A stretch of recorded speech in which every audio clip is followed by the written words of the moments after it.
Hey kid, come here. You want some candy? Hi, this is editing Megan. I'm alone right now. Sophie's not here, so I can talk mad trash when she's not to. I just wanted to make it clear that, yeah, this is a 3-hour-long podcast. And if you're listening on SoundCloud or anything, that might seem kind of wacky. But on YouTube, there are, in fact, signifiers of when the albums change. The covers will change. So you can always go on there if you want to just skip to ones that you want to hear. Okay, bye-bye.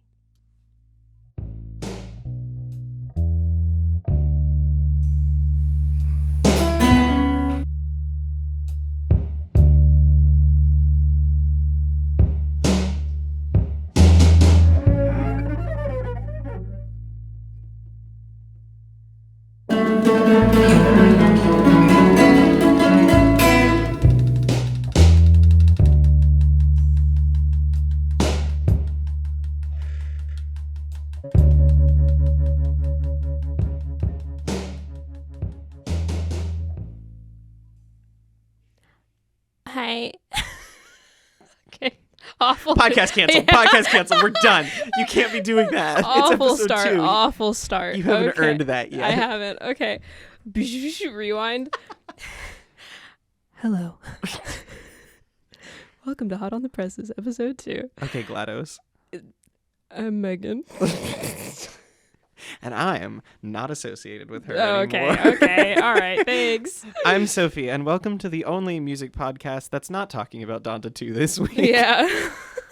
Because, I don't know. We don't care. Shit show. Shit show. Shit show. The funniest part was him throwing the mic into the water. That and killed then me. it stopping working. That killed me. That was very funny. Him trying to pick it up later and it not working, and then him like sitting on the steps sadly while the beat to that one song played was hysterical. Okay, I know I said we're not talking about Donda 2. Did you see either of the 2 music videos that dropped for I saw this the week? Pete Davidson one.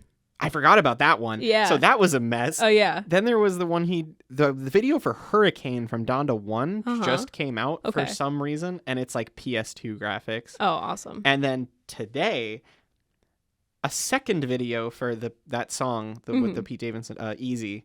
My life be so easy. It's a terrible song. And they just put out another video for it, and it is also like looks like PS2 graphics. Awesome. It is like a metaverse. That's the aesthetic, I guess. Like NFT. It looks like garbage. It's so funny. This is like the most.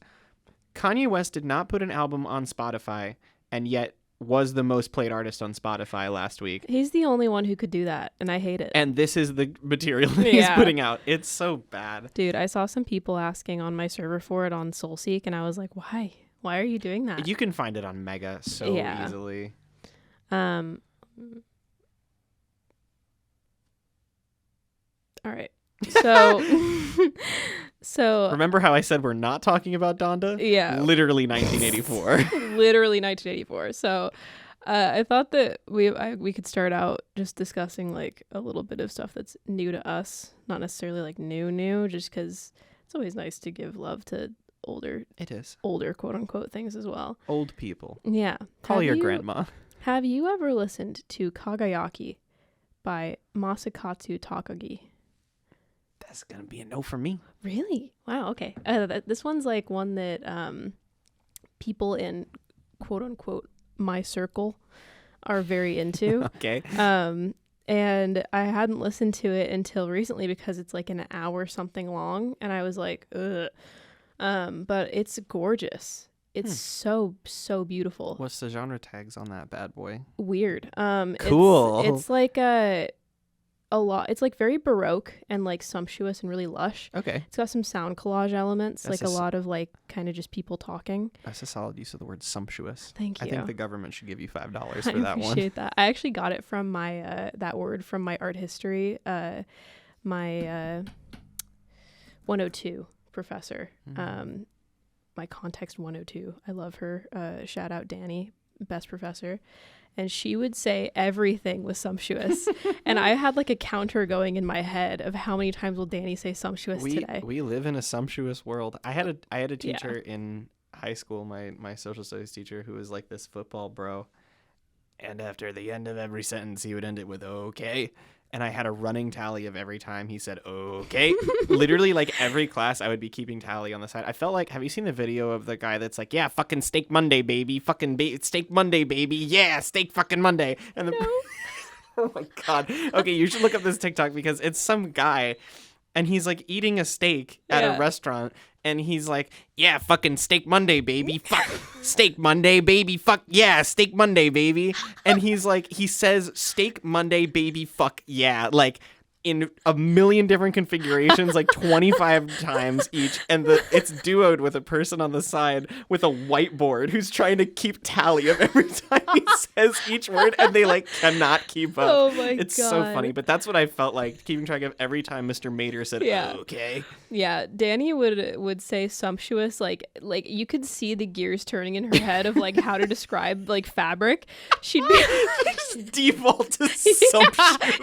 Like, because the first like couple days of class, I heard it and I was like, oh, that's like a $10 word. Like, good job. And then by like class like 5, I was like, this is like number 10. Like, this is crazy. Started as a $10 word, but like the supply and demand got fucked up. The inflation. She enacted inflation on her own words. Yeah, it's like 5 cents by the end. It was awful. Tossing sumptuous out the window to the peasants below. She also, like, we had a meme in that class about Horatio Greeno's George Washington. If you're familiar, is that the one where he's on the horse? No, that's the one where he's sitting in the throne, looking like the man. And we had a joke about that one because she referred to it as a neoclassical monstrosity. And I brought that into my next year's art history class when we talked about American art history. And my professor was in love with that phrase. She had me repeat it like every class. It was so funny. She was like, how do you guys feel about this one? And I was like, well, to quote Professor Danny Jakubowski, this is a neoclassical monstrosity. I Googled neoliberal. Yeah, and she shout out. Who's the guy from Alt J? Oh, don't ask me to tell you what his name is. I only know one member of Alt J's. I only know one of their band members' names because his name is Gwil. Gwil. Gwil Sainsbury. I don't think he's even in the band anymore. I think he left. Well, shout out to Gwil. Shout out Gwil wherever you are. But and then like the next week she was like, so we're gonna talk about Horatio Greeno's George Washington again. And Megan, what was that funny thing? It's like neoclassical monstrosity. And then like the next 2 weeks, every time she'd be like, it's like a neoclassical abomination. What was it? That's the cover of my debut mixtape, is me in that pose in the throne, and it says neoclassical monstrosity at the top. That'd be hilarious. That's like it reminds me of, do you know Left at London? Yeah. Transgender street legend. Transgender street legend. Yeah. Oh my God. I need to listen to that album. I've been meaning to for like a year, but she starts it. It's not even that long an album, but the first track is like 11 minutes long, and it's so daunting. Dude, it's like, I don't want It's so fucking good. I've heard it's good. I think you've told me it's good. I listen to it at least once a week. Like, it's so good. I sometimes I'll just go in and I'm like, I need Pills and Good Advice right now. Like, I need that track. And then I just end up listening to the rest of it because I'm like, now I'm in the mood. I need Nat Puff in my life. So anyway, Kageyaki. Yeah, none of that was about music. Kageyaki is labeled on rateyourmusic.com. Yeah, toxic website as a chamber folk and neoclassical new wave. Or new age, not new wave. I hate that. It's so good though. Neoclassical new wave, and what was the other? It's a neoclassical monstrosity. Oh my God. No, I misspoke. It's neoclassical new age, not wave. If it was chamber folk and new wave, that would be insane. Would be bonkers. But yeah, boingo boingo. That's Danny Elfman's career. Yeah, true. But yeah, this one's really good. If it says anything, it's got a 3.86. That says nothing. Yeah, to me. It doesn't say it anything. Means it's good. It means it's good. I recommend it. It's just very pure, beautiful, good music. Is it bolded? I think it's only bolded if it has a 4 or above. No, it's bolded as top 2,000 albums on the website. Oh fuck! Let me look. I already closed out of the tab. Generally, things that are above like a 3.65 have them. I'll have to see. I can't. You're gonna kill me. I can't keep talking about Rate Your Music on our podcast. Know. Literally edit this out. I can't do this. No one can know that I know how Rate Your Music works. No, I don't think it is bolded, unless it doesn't show on. Is it a compilation? No, it's an album. Huh. Funky. Yeah, so that's a good album, and I listened to it recently, and it was a religious experience. It was beautiful. Cool. So that was one that was new to me. Do you have anything new to you? I have a couple things. Not as much this week. I did not do a ton. I really liked, we're not going to talk about it, but I really liked the new album by the artist Scott Hardware. It's just a really, really nice chamber pop album.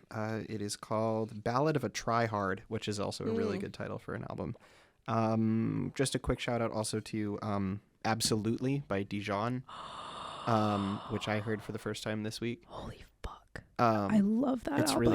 It's really good. What were your favorite tracks? Well, many times I knew already because that was a single. I really loved The Dress. I was listening to that when I walked in today. So good. Yeah. And I really loved God and Wilson. Did you like Talk Down? No.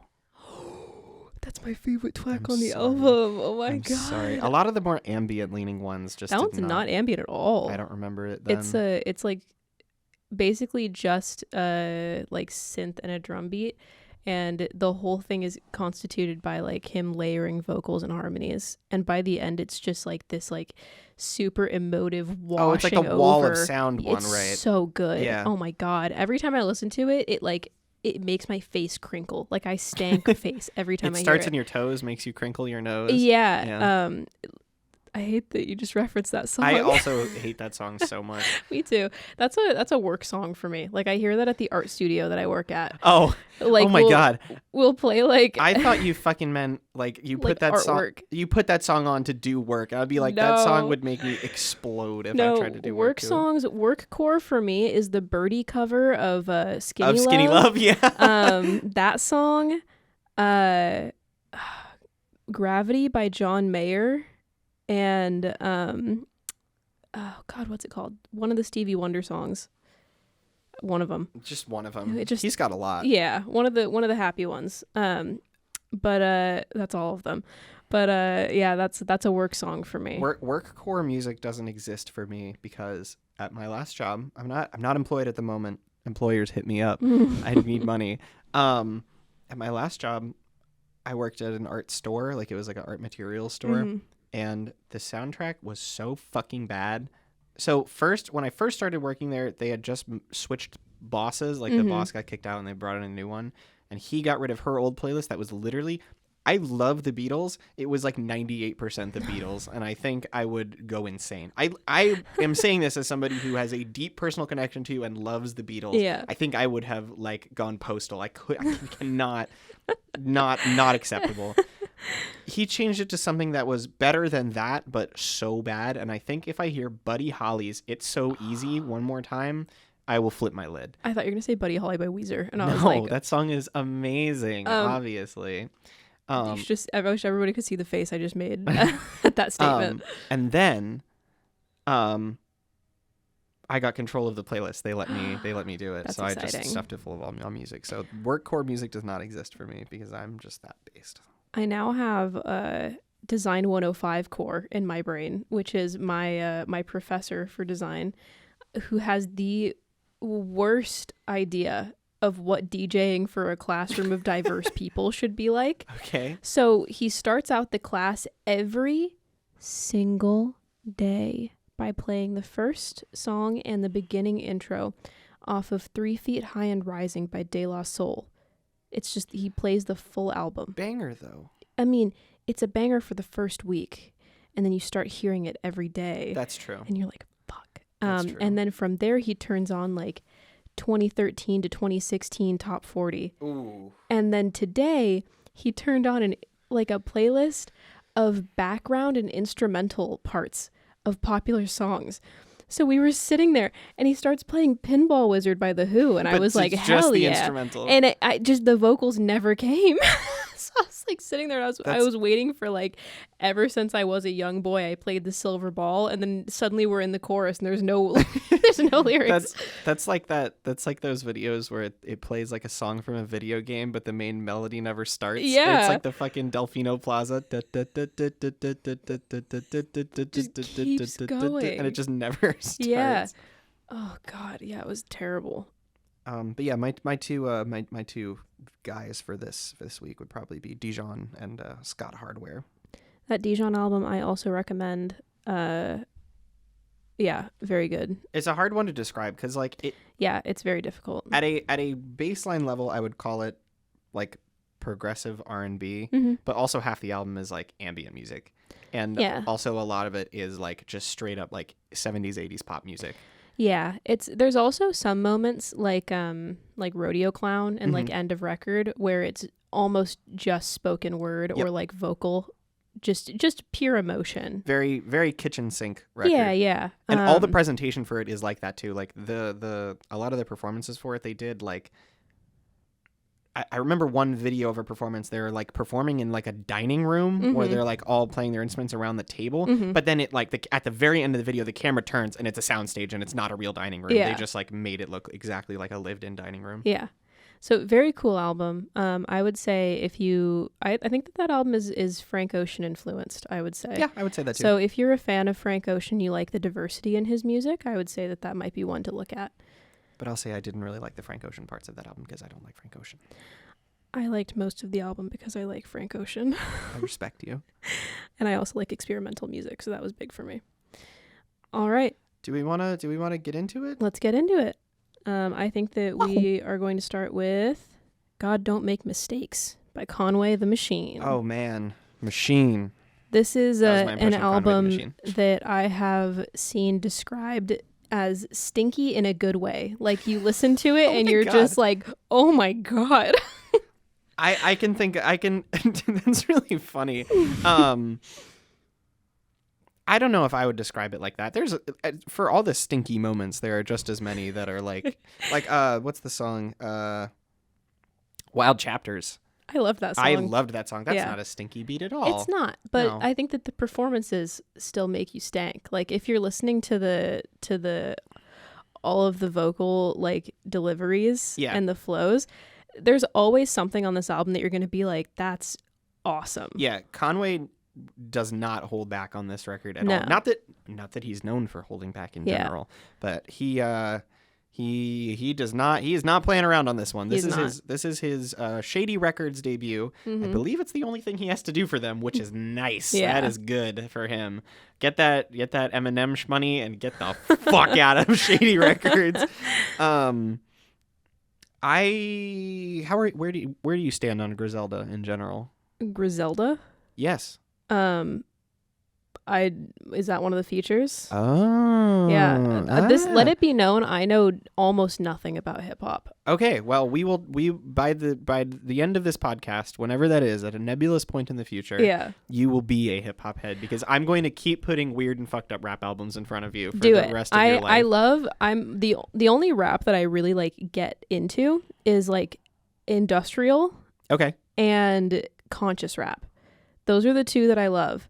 So like my favorite rap album overall, I also just like R&B type. You're going to say JPEG Mafia? No. I'm going to say Little Dominique's Nosebleed by the Koreatown that shit Oddity. Is so good, actually. So I love good. that album. That album's awesome. That album's so good. That album was a huge gateway for me. I listened to it and I was like, this is bonkers. Also, Weed in LA. I was going to just say, I heard they legalized weed in LA.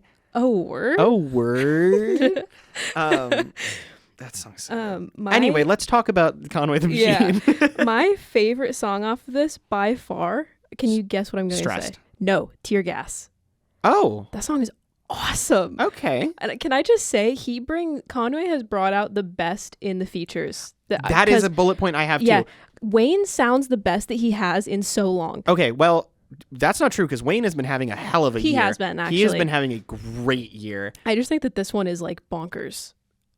Wayne could have so easily embarrassed himself on a beat like this. Like he could have said the dumbest shit in the world. So Wayne was okay. Griselda is so it's a bit of a nebulous concept, but loosely it is the trio of the trio that appears on the song John Woo Flick. It is it is so that's why that's like the top viewed song on Genius. Okay. It's Conway, it is Benny the Butcher, and it is West Side Gun. Okay.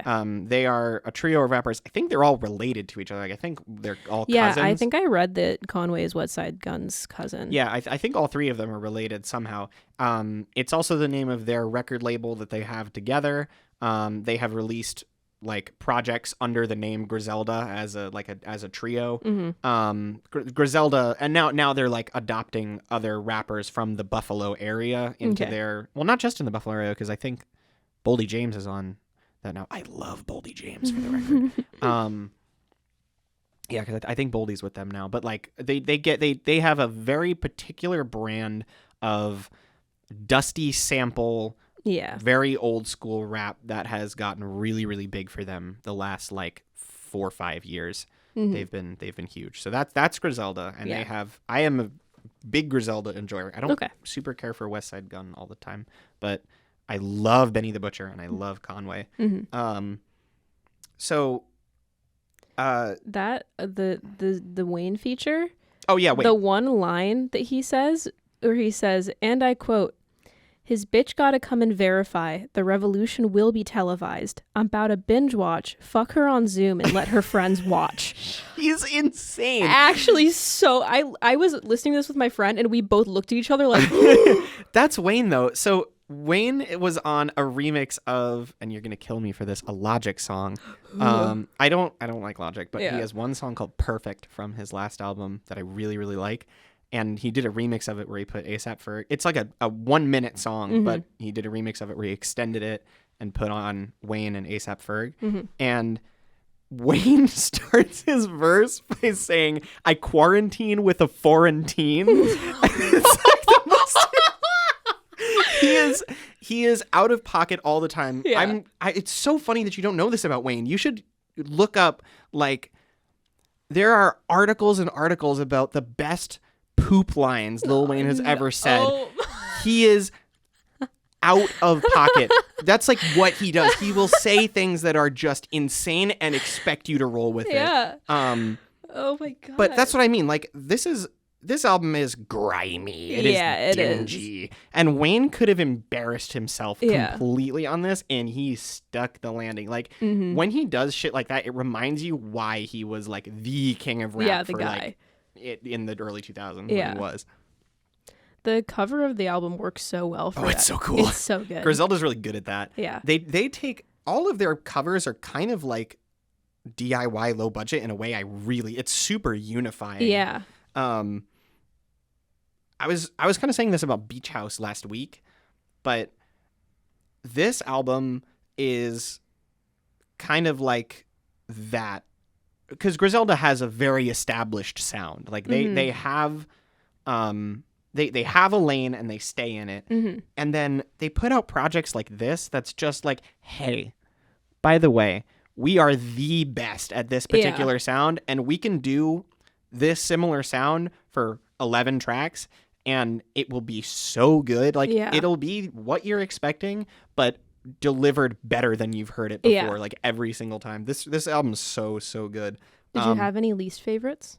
No. This was a no Not skipper. This was a no skipper for me. I wouldn't say the highs of it are as high as I like the Big Thief album that I love, but I would say this is my second favorite album from this year so far. Okay. My least favorite track I said was Piano Love. Okay. Because it's just kind of a Conway song. Like it's a fine song. I don't mind it at all, but it's just kind of a Conway song. It makes sense as the lead single too. Yeah. I think my least favorite was Drum Work because there wasn't any fun drum work on it. What? And I was disappointed. It's the name of his other record label. Is it? Drumwork Music, yeah. Well, I wanted drums. Okay, so Drumworks, I love the genius on this song, on Drumworks. I actually wrote down one of her, like, I thought she had the best, like, flow stanza of anybody on the whole album. This a long way from beef ramen. From what I speak, Simon says it makes sense to keep rhyming. So when you see I know this a long way from Antwerp, and I've been fighting with life so long my fucking hands hurt, and I decided to right my wrongs and wrote a jam first, because if it jam first, they'll never kill me like a cancer. That flow is so good. Yeah. She's so good on this one. She and Jay Skeese, the two features on that, are like Conway's kind of proteges, and they were both on the same track on his last album too. And they super impressed me there too. Yeah.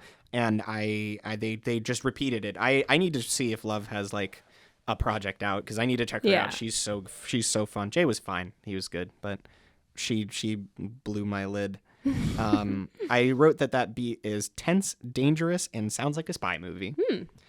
What did you feel about the opener, Lock Load? I liked it a lot. I liked that a lot. Yeah, I opened it with that, like, obviously because it's the first song, but I looked at it and I was like, this is gonna challenge me, but in a good way. Yeah, because like I'm definitely this counts. What would you categorize this as far as like the genre of rap that it is? I put it as hardcore hip hop in my library because it leans on a lot of very old school gangster rap tropes, but it is flipping and spinning them into something new. Like this album is also very like Kanye West influenced. Like that's just where Griselda is. Like they're very old school, but very influenced by like the way Kanye flips samples and the way like that era of hip hop flips samples. Yeah. So this one I kind of figured just with that song that that's the label that I was thinking is East Coast hip hop, because that's not really generally a style that I have fucked with in the past. So when that came on, I was like, I don't know if this is going to be for me, but it sold me just by how technically competent it is and how everything sounds very, what's the word? It's so menacing. It's very aggressive. I was going to say it sounds hungry. Yeah. Like it wants you to listen, and it's going to make you sit there and really absorb it. This song is so dark. Yeah. It's so mesmerizing. His line on this album where he's like, they talk about my face but can't say shit about my bars, though. I thought that was so good. What do you know about him? The Bell palsy thing? Yeah, so he I just read about it on the lyrics, but I don't know anything like about it. Yeah, so he got shot. I was gonna give a time frame. I don't know when the time frame is, but he got shot, and he's got Bell's palsy now. So a lot of this album is delving into like the repercussions of that. This album is so personal. Like after a point, it gets so deep. The last track in particular. And stressed. Yeah, stressed too. Was crazy. Beanie Siegel. I don't know. I feel bad that I don't know, but I don't know. I'm gonna go with Siegel. That seems right. Beanie Siegel is a feature on this, and I'm not too familiar with his discog, but he is a big Philadelphia rapper from like the mid 2000s. He was in with Jay-Z and a lot of like that Freeway, like a lot of that whole scene. Philadelphia Freeway was his big album,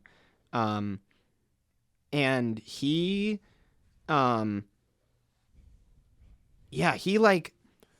he was also shot more recently, so that's why his voice sounds like that. He had serious lung damage. Yeah. So I thought putting this track first, getting the Bell's palsy like concept established, and then introducing Beanie Siegel, who's also like a victim of gun violence and is talking about that with his shredded voice is like the anchor of this song that makes it like, okay, these are two people who have lived through this for real. Now that you can say whatever you want about Conway, but once Beanie is on the mic, he has like the credit from when he was popular, as well as like you can physically hear it in his voice what he's been through, in a way that I think fits the themes of the song and the album so well. I also loved Wild Chapters, I mentioned earlier. I felt that was like the kind of the second stage of him opening up. Yeah. And then my favorite song on the album was Stressed. Okay. What was the one that was I can't recall the title as of right now. I think it's Chanel Pearls or the one after it. Chanel Pearls with Keisha Plum or Baba's with oh Lord, what's her name? Which one is literally just talking about sex the whole time? Well, neither. I mean, not like the whole time, but I remember there was like Baba's is the one where the girl is talking about sex with another girl. Yes. Yeah. Yeah. I asked for her by request. Yes. Yes, that song was so good. Yeah. So I remember listening to that, I was like, oh my God.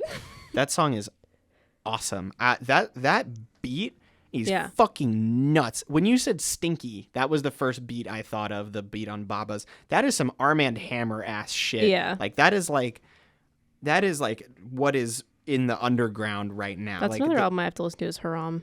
Awesome album. Haram is really good, and also their record last year with The Alchemist. Oh, that's the one. Sorry. I was thinking of their album with the tiger on the cover that I can't remember the name of, that I also love so much.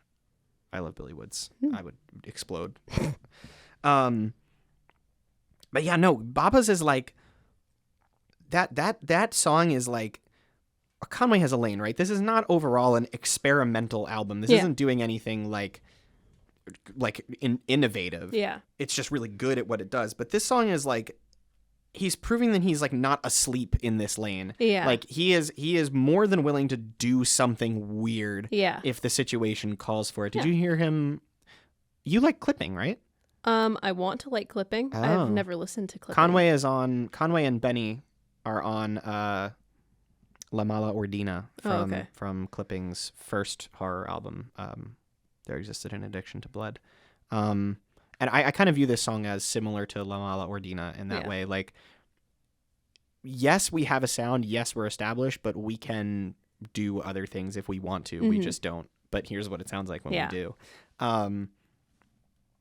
I also loved the closing title track is amazing. Yeah, that song is so good.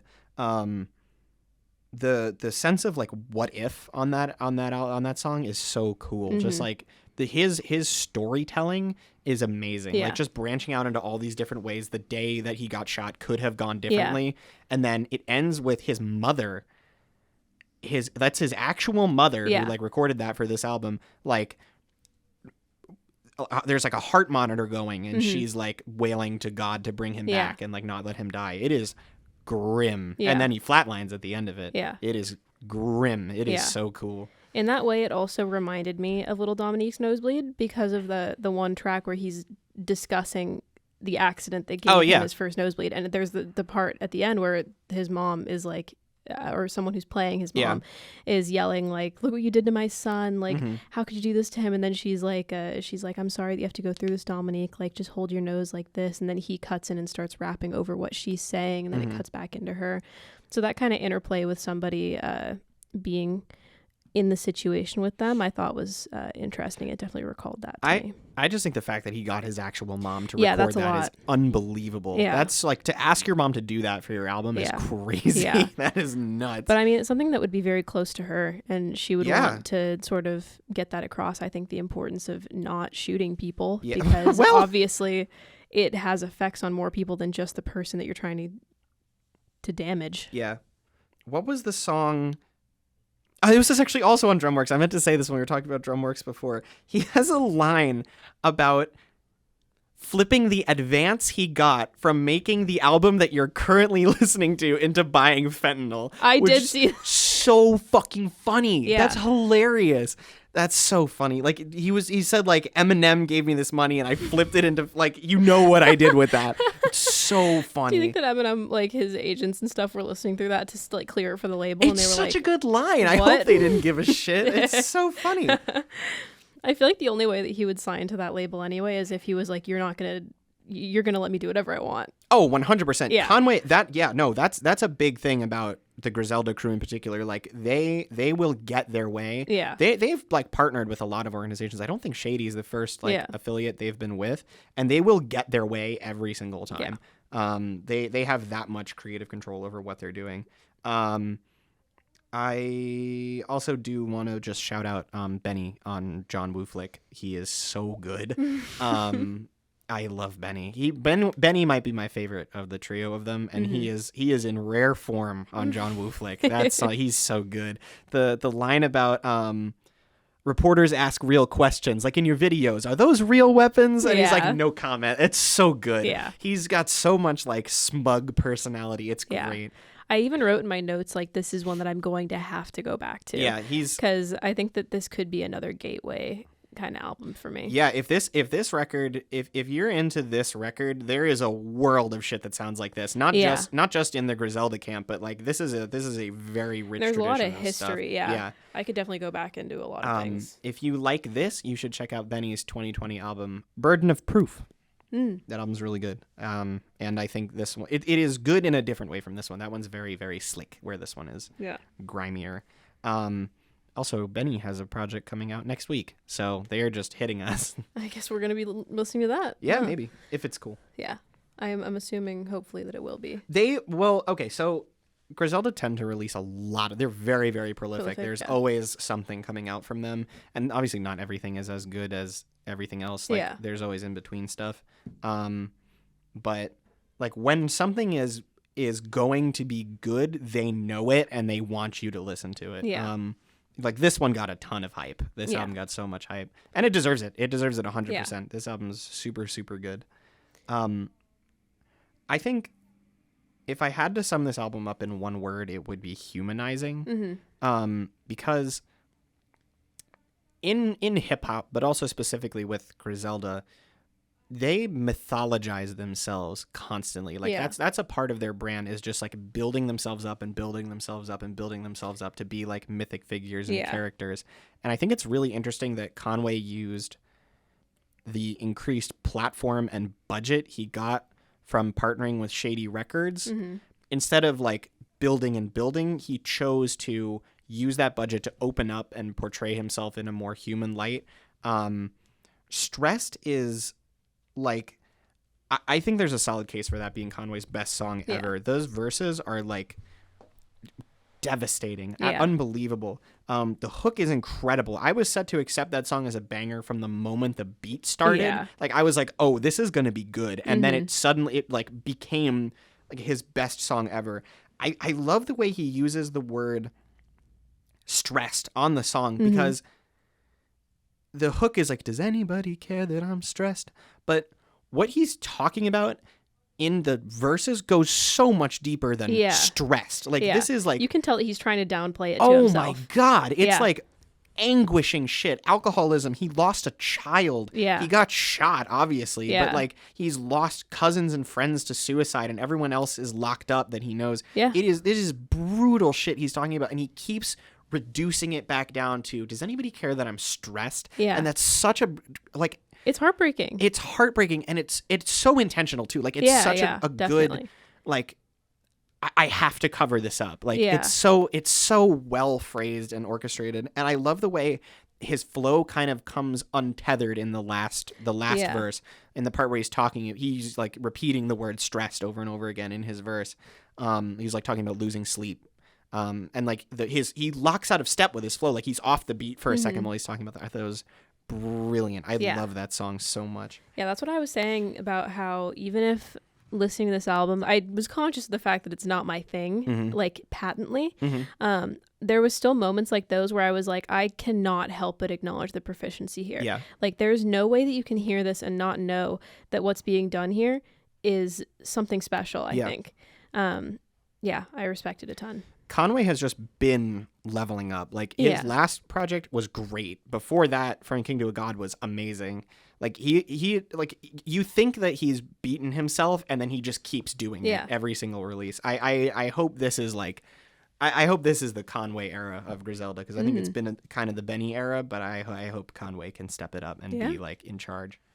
All right. I think that next up, maybe we can discuss something that is less enthusiastic about, which would be the Sevdaliza EP. Oh, yes. Raving Dahlia. Raving Dahlia. So this one is interesting because much like Conway, we have context of the fact that we both really enjoy Sevdaliza. Oh, I love Shabrang and Isan. Are both amazing albums. I've only listened to Shabrang, but that is like such a beautiful example of like dark pop and like trip hop. It's so good. It is such a unique record too. It's like, so hard to categorize. The influence from Persian music and coupled with like straight trip hop, like 100% like unfiltered trip hop and like spacey, I would even say Frank Ocean-y R&B. It's such a unique combination of influences coupled with her like her one of a kind is voice. Haunting. Oh my God. She's so cool.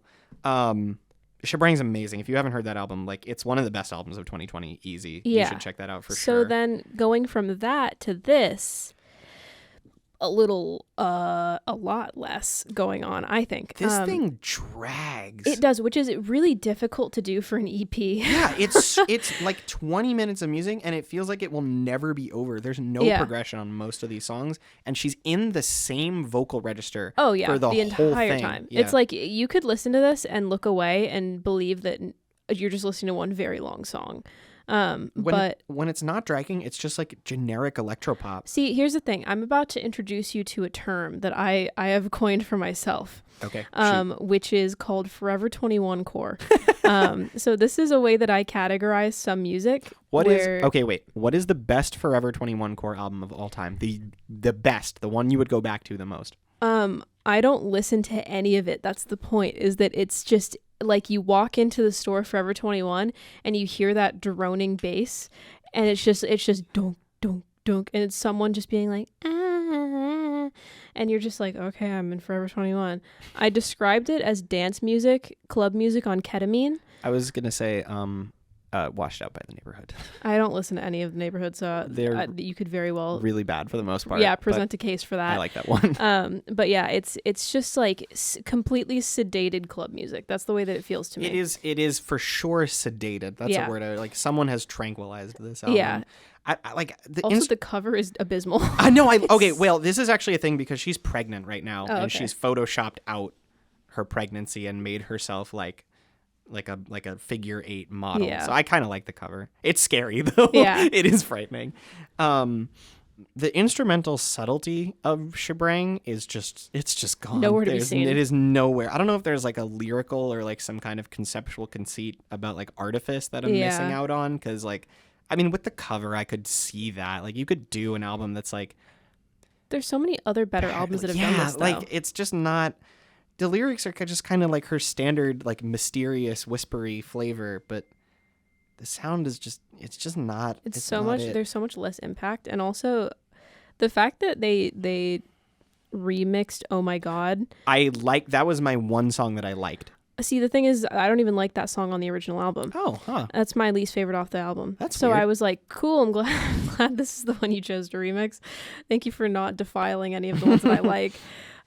So I was listening to it and I was like, still not great. I liked the remix because it goes into hardstyle at the end. Mm-hmm. And I have a friend, my friend Kite, who is a Japanese hardstyle music like enthusiast. Okay. They are on like the depths of Japanese hardstyle Bandcamp. Oh, okay. Like all the time. They send me these inscrutable pages that are just like filled with like anime girl cover art for like in unbelievably bassy, loud, like ow, ow, ow, ow, ow, ow, electro music.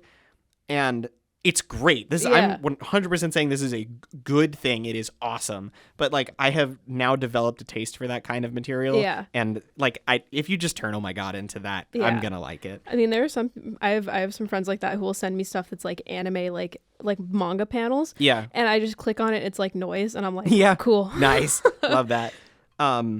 The Great Hope design I also kind of liked. But it just sounds like a Shebrang B-side. Like it's just like it's pretty normal by her standards. It's an okay song though. This was one of the projects that I once again wrote fave tracks don't care, at least fave don't care. My least favorite track, I thought High Alone was the worst Sevdaliza song I've ever heard, and then Everything is Everything killed me even more. It's not good. Oh my God. It's not good.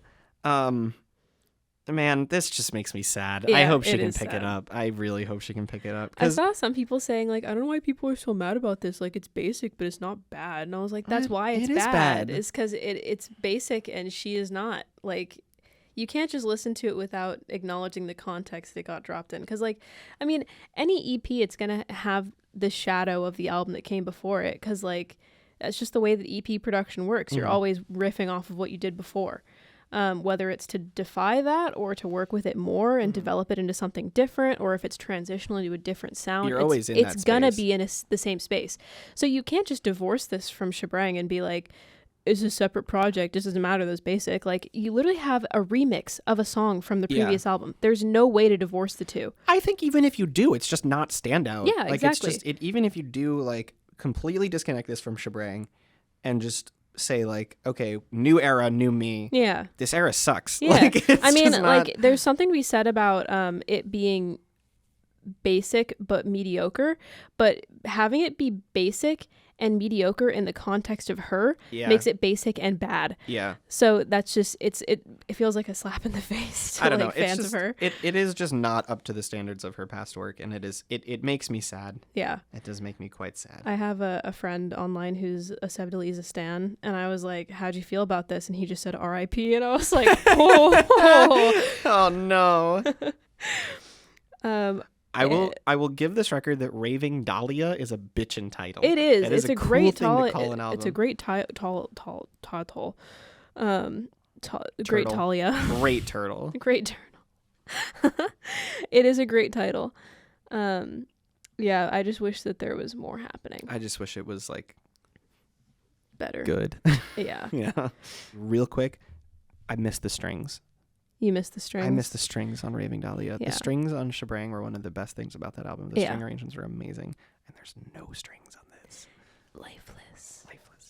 Speaking of strings, though, Luna Lee. Luna Lee. Yeah. So this one, I thought that it was probably one of the most consistently good like pop albums that I'd heard in a long time. I liked this a lot. I thought that there wasn't really like a bad song on it. I will say, this is one thing, I don't know if this is a ding against it necessarily, but it is a comment on it, that the influence of other artists across it was like so present to me. Okay, like I heard on a couple of the songs on the second half, like crazy Amy Winehouse influence, like in her vocal delivery. okay. I also got a lot of Wise Blood off of the song Lonely Lovely, the closer. I heard Wild. I heard like that Wild song. Time a lot off of that one. I think. Okay, so I actually wrote. And also Napalm from Hiatus Coyote. I heard a little bit of her delivery. I put that the closer was one of my least favorite tracks. Yeah, I didn't like it that much. It is huge. It is like bombastic. Yeah. It is so unlike everything that came before it. And like Yeah. I get wanting to close your album out with a big finisher, but like not this album. It made it like underwhelming in a weird way. Very like, overbearing. paradoxically, yeah. And I don't know. I guess I hear Wise Blood on there a little bit, but that album is so subtle and understated. It was particularly like the melody of it. I was like, this feels like Wild Time to me. Yeah. And then I went back and I listened to all of Titanic Rising like, after yeah, this. I'm in the mood now. And I was like, better. Because Titanic Rising is like Mood reset. immaculate. It's that album's so good. But I liked the songs Cherry Pits. Cherry Pit's awesome. Yeah, because that song's one, so good. I was so shocked by how multi-instrumental it was. Like so big, such a big palette. I was like, this is nice. Luna plays like every instrument on this album. Yes, She's I read about that. It was unbelievable. awesome. And also, I do not normally like Biba Doobie, but I don't like her very much. Oh my god, I think you need to give Biba Doobie another shot, because I think Biba Doobie is one of the most fundamentally underrated artists of the last like 5 years. She has like a reputation of being like a TikTok artist, or like being like a pop artist, and her last album is not. It is like I will ride or die on that Care by Biba Doobie is an amazing record. I think that album's rock solid. Sorry, continue. I even didn't like her before TikTok like really existed. She's never tickled my fancy. But the song Silver into Rain I really, really enjoyed. And I was like, this is something. There's something here. Silver into Rain that song is lovely for one, but it's like the drums and the guitar being so gritty with like the rhythm guitar is so watery and washed out, and then the synths are like all the way up here. Yeah. It's so good. And then Biba Doobie is like, they have a ton of vocal chemistry. I think their voices work so well together. And it's I think it's just such good placement of her. Like I was thinking about like if Biba Doobie had to be on one song on this album, I was like looking at the track list and I was like, they picked the correct one. Like this is the song that she will like fit the best on. And it's also funny to see Biba Doobie as the more established of these two, just because she's still so new. Like that's funny. That is funny. I liked Afterglow. Afterglow is really good. Yeah. I thought that this album, the front half was better for sure. Yeah, I agree. I think it dragged towards the end. But even then, that back third isn't bad by any means. It's just a little bit more mid to me. And that's when I started hearing more of the influence of other artists. That's when I started noticing it a lot more. Yeah. So I think that really what it comes down to is I want her to find her voice completely. Yeah. And no, make I agree. an album that's all her own. So, because like especially Cherry Pit. That yeah, song's that been song in is my head. so good. The tune is awesome. Yeah. I think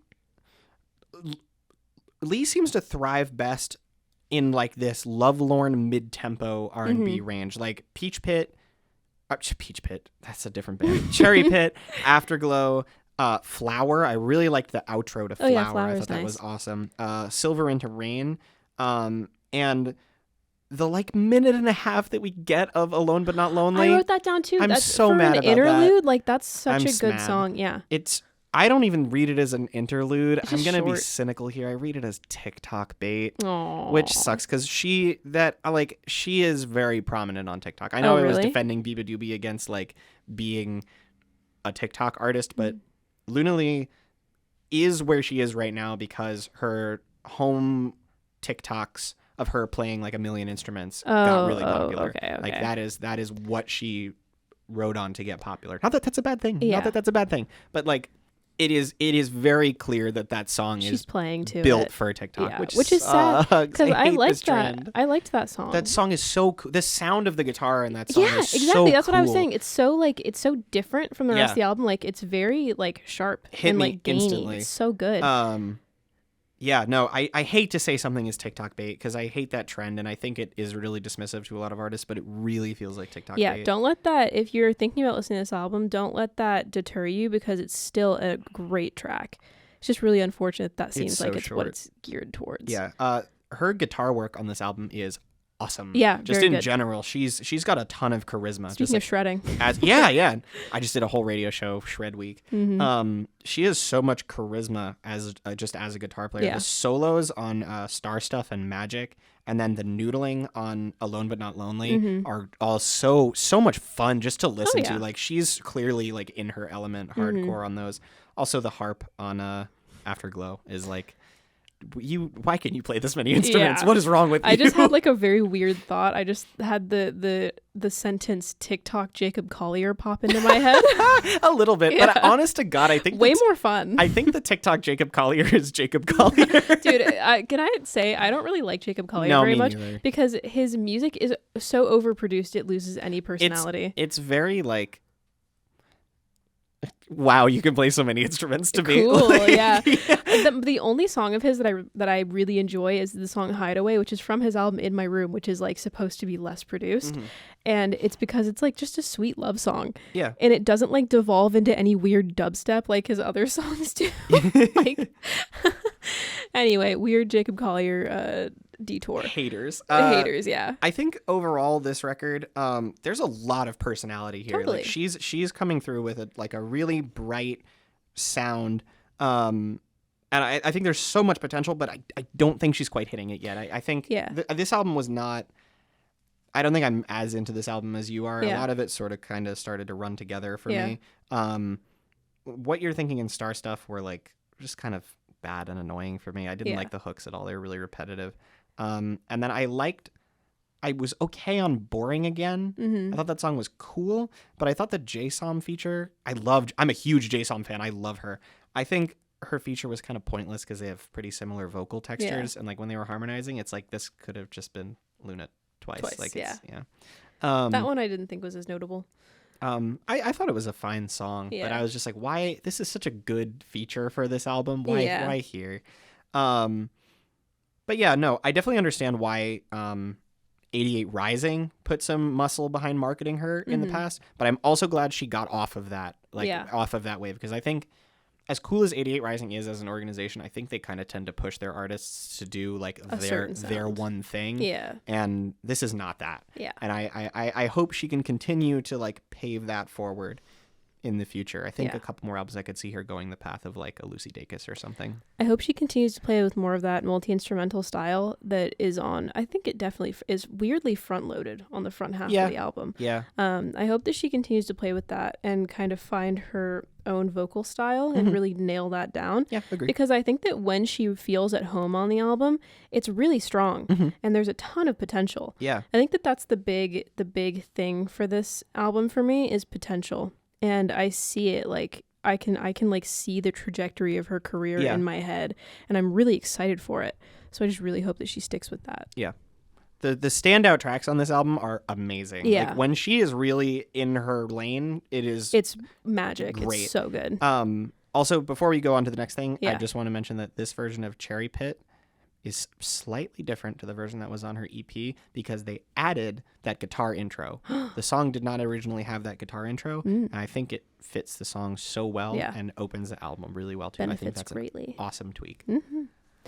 So I think that we could very easily transition into another album that I think is defined by its potential, Okay. which is Caroline.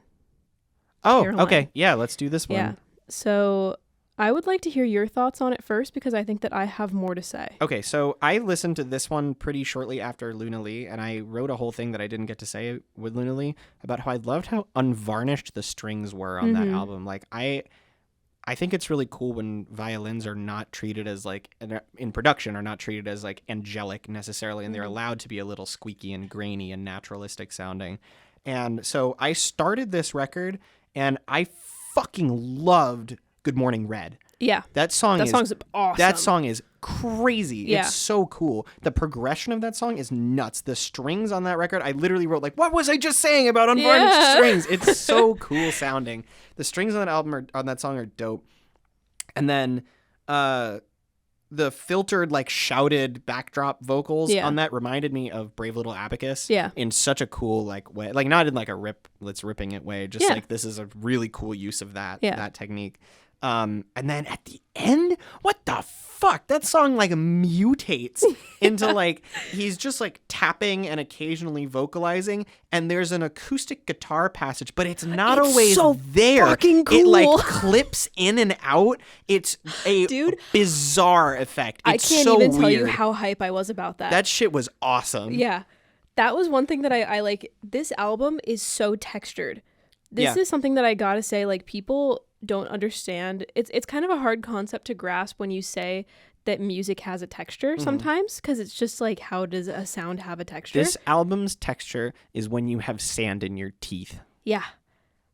It's like, because, yes. Because then you rub your tongue over the tooth, and sometimes it's smooth, and then you hit a sand, and then you crunch, and it's like, ugh. So, yeah, it's very, like, weird and kind of vaguely off-putting, but it all, I think, works well together. And I think that Good Morning Red is amazing. Probably the best song as, like, a composition on the album, and in no small part due to the transition and like the contrast between how, like, faded that backing track is of him and the, like, little drum, and then how close and intimate and, like, weirdly high the guitar is. Yeah. Like, you can hear the cuts. Yeah, it's so cool. It's like the guitar track is playing, like, the whole time. They have pressed play and then at seemingly random just dropped it out. Yeah. Like, it just vanishes and comes back in. It's like you're losing a radio signal. Yeah. Like, it drops back in and drops back out. It is so weird. It's bizarre, but it's so cool. And after that song, the album completely lost me. All right. Yeah. I could see that. Not for me. This is something I'm very biased towards. Because I am just a big experimental enjoyer. Yeah. I like stuff that completely challenges my conception of what music could sound like. Yeah. And this does that to me. It kind of felt to me like folky swans in some ways, where it's, like, very much the same. Wonky slunch. Folky swans. It's very much like the same thing being, like, pounded into the ground, and it develops super slowly, and you just kind of have to be along for the ride and, like, zone out and sink into it. I think that the worst example of that is actually the song that they promoted the most, I think, which is Skydiving Onto the Library Roof. Yeah. I didn't like that song. No, me neither. But I think that it really shines on songs like Dark Blue, the opener. I kind of like the opener. I'll let you finish, but the strings on that really annoyed me. Really? Yeah, like the background like string flailing was like, oh my god, I need this to be over right now. I like that shit. That was good for me. I was like, ooh, keep going. But Natural Death too. I thought Natural Death was a great closer. Super emotional. And actually one critique that I kind of had for the album was that the vocal presence I don't think was as obviously it's a very sparse it is album. Very sparse. Weirdly, for such a sparse album, it is a very dense listen. Like getting through it, you're kind of parsing through exactly what's being said and done with that scarcity. And I think that Natural Death was the strongest vocal performance, just because it had the most emotion and the most presence. But on some songs, I was just left wanting a little bit more. Like it wasn't holding its own with the other minimal aspects. Because when you have an album that's that minimal, you really need everything to shine. Yeah. And you need everything to work. Because if not, then if you lose the listener for like the 1 minute that you're doing that exact same thing. If there's only elements, if there's only two elements and one of them doesn't work, that's half your track that's just not exactly it's not functioning. So I think that sometimes the vocals were that for me. Which was kind of sad. Yeah. But this is one album that I think this band has a ton of potential, considering this is their debut. Now it's my turn to pee pee poo poo on this. Yes. I am also a huge experimental music fan. I love listening to just, like you said, shit that completely challenges my expectations of what music can be. But I think I disliked this album for the same reason I don't like listening to jam band music. Okay. I really, really value audible and like noticeable writing when I listen to something. Okay. This album is you said sparse. That's a great word. This album is very, very, very structurally loose. Like it is playing very loosely with the rules of like what constitutes a song or a melody or a or like even like an anchoring point or central idea for a song. Yeah. And like it's really quiet, it's really improvised, and it is clearly poured over in post-production. Like there is a lot of like love and attention paid to the way this record is produced. It's like meticulously arranged in terms of like dynamics and sound play. But like it's not for me, because when I listen to music, I want to hear a composition somebody has written, not a technical display of what you are capable of doing, if that makes any sense. Yeah. Like it's the same reason why like a lot of like purely virtuosic instrumental music does not appeal to me at all. Like I don't want to hear fucking like Joe Satriani. That's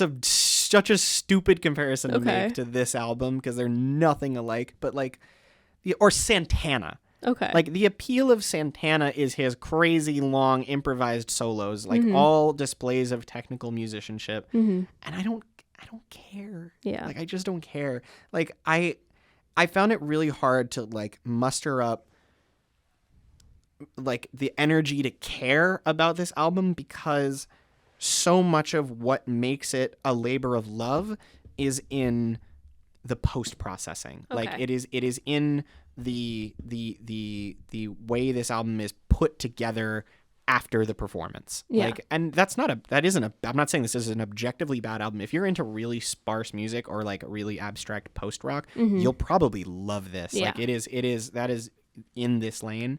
But it's just not for me. It's not what I listen to music for. Yeah. And I think that in a weird way, what you're saying about how you like to hear a composition in something that's very arranged, like prior to, that's part of why I like this, is because I don't like stuff like that as much. It's part of the reason why I think that King Gizzard and the Lizard Wizard doesn't click with me as much, because it is so technical. it's so I guess. like arranged. And It's very jammy though. I don't really like jams either. Yeah, See, me neither. That's the thing is I like stuff like this because it is very human to me. Yeah. Super raw. And there's a very like one take quality about it. Oh, for sure. Which I think is just take the first thing you do think and is we'll really fuck it up cool. in post. Yeah. And I appreciate that kind of thing. And it reminded me of I haven't listened to a whole lot of post rock, full disclosure. But it's a genre I'm very interested in. And there's one post rock album that I listened to that's like it's like post I think it's pretty solidly post rock, called Hex by Bark Psychosis. Okay. And that album it's cool because in a lot of the same way, there's just big areas of kind of either the same thing or basically like silence where you're just sort of meditating on what was done. And I've come to really appreciate stuff like that. Yeah. Because I used to really appreciate instant gratification in music. Yeah. I mean, I grew up listening to nothing but EDM. Like, I liked punchy shit. So when I got into more, for lack of a better word, pretentious music, I kind of learned to appreciate more gaps and silences like that. So something like this that kind of forces me to wait on what's being done, I just think it's super, super stimulating. It's very interesting to me. So that was, I thought it was a good one. And if you're looking to challenge yourself, and like, I will say this is a challenging listen. Yeah, this one's not easy. Because it even, like, it will even trick you at the start, because at the start of it, there is much, like, just more going on than at the end. And it really, like, this album feels like it is, like, unspooling as it goes on. Like, it starts really, like, almost, like, a little intense. Like, it starts pretty, like, textured and together, and like as it goes further and further, like guitar and drum and bass and vocal almost become just like pure sound. Like it's till just at the end of Natural Death, the last like 2 minutes of that song are just a drum going like dong dong, and then like he's saying shit, and that's the album. Like that's the closer. There's no big finish, there's no grandiosity, that's it. And at the end of it, like you're just left with the spool, and that's it. Like it literally is like a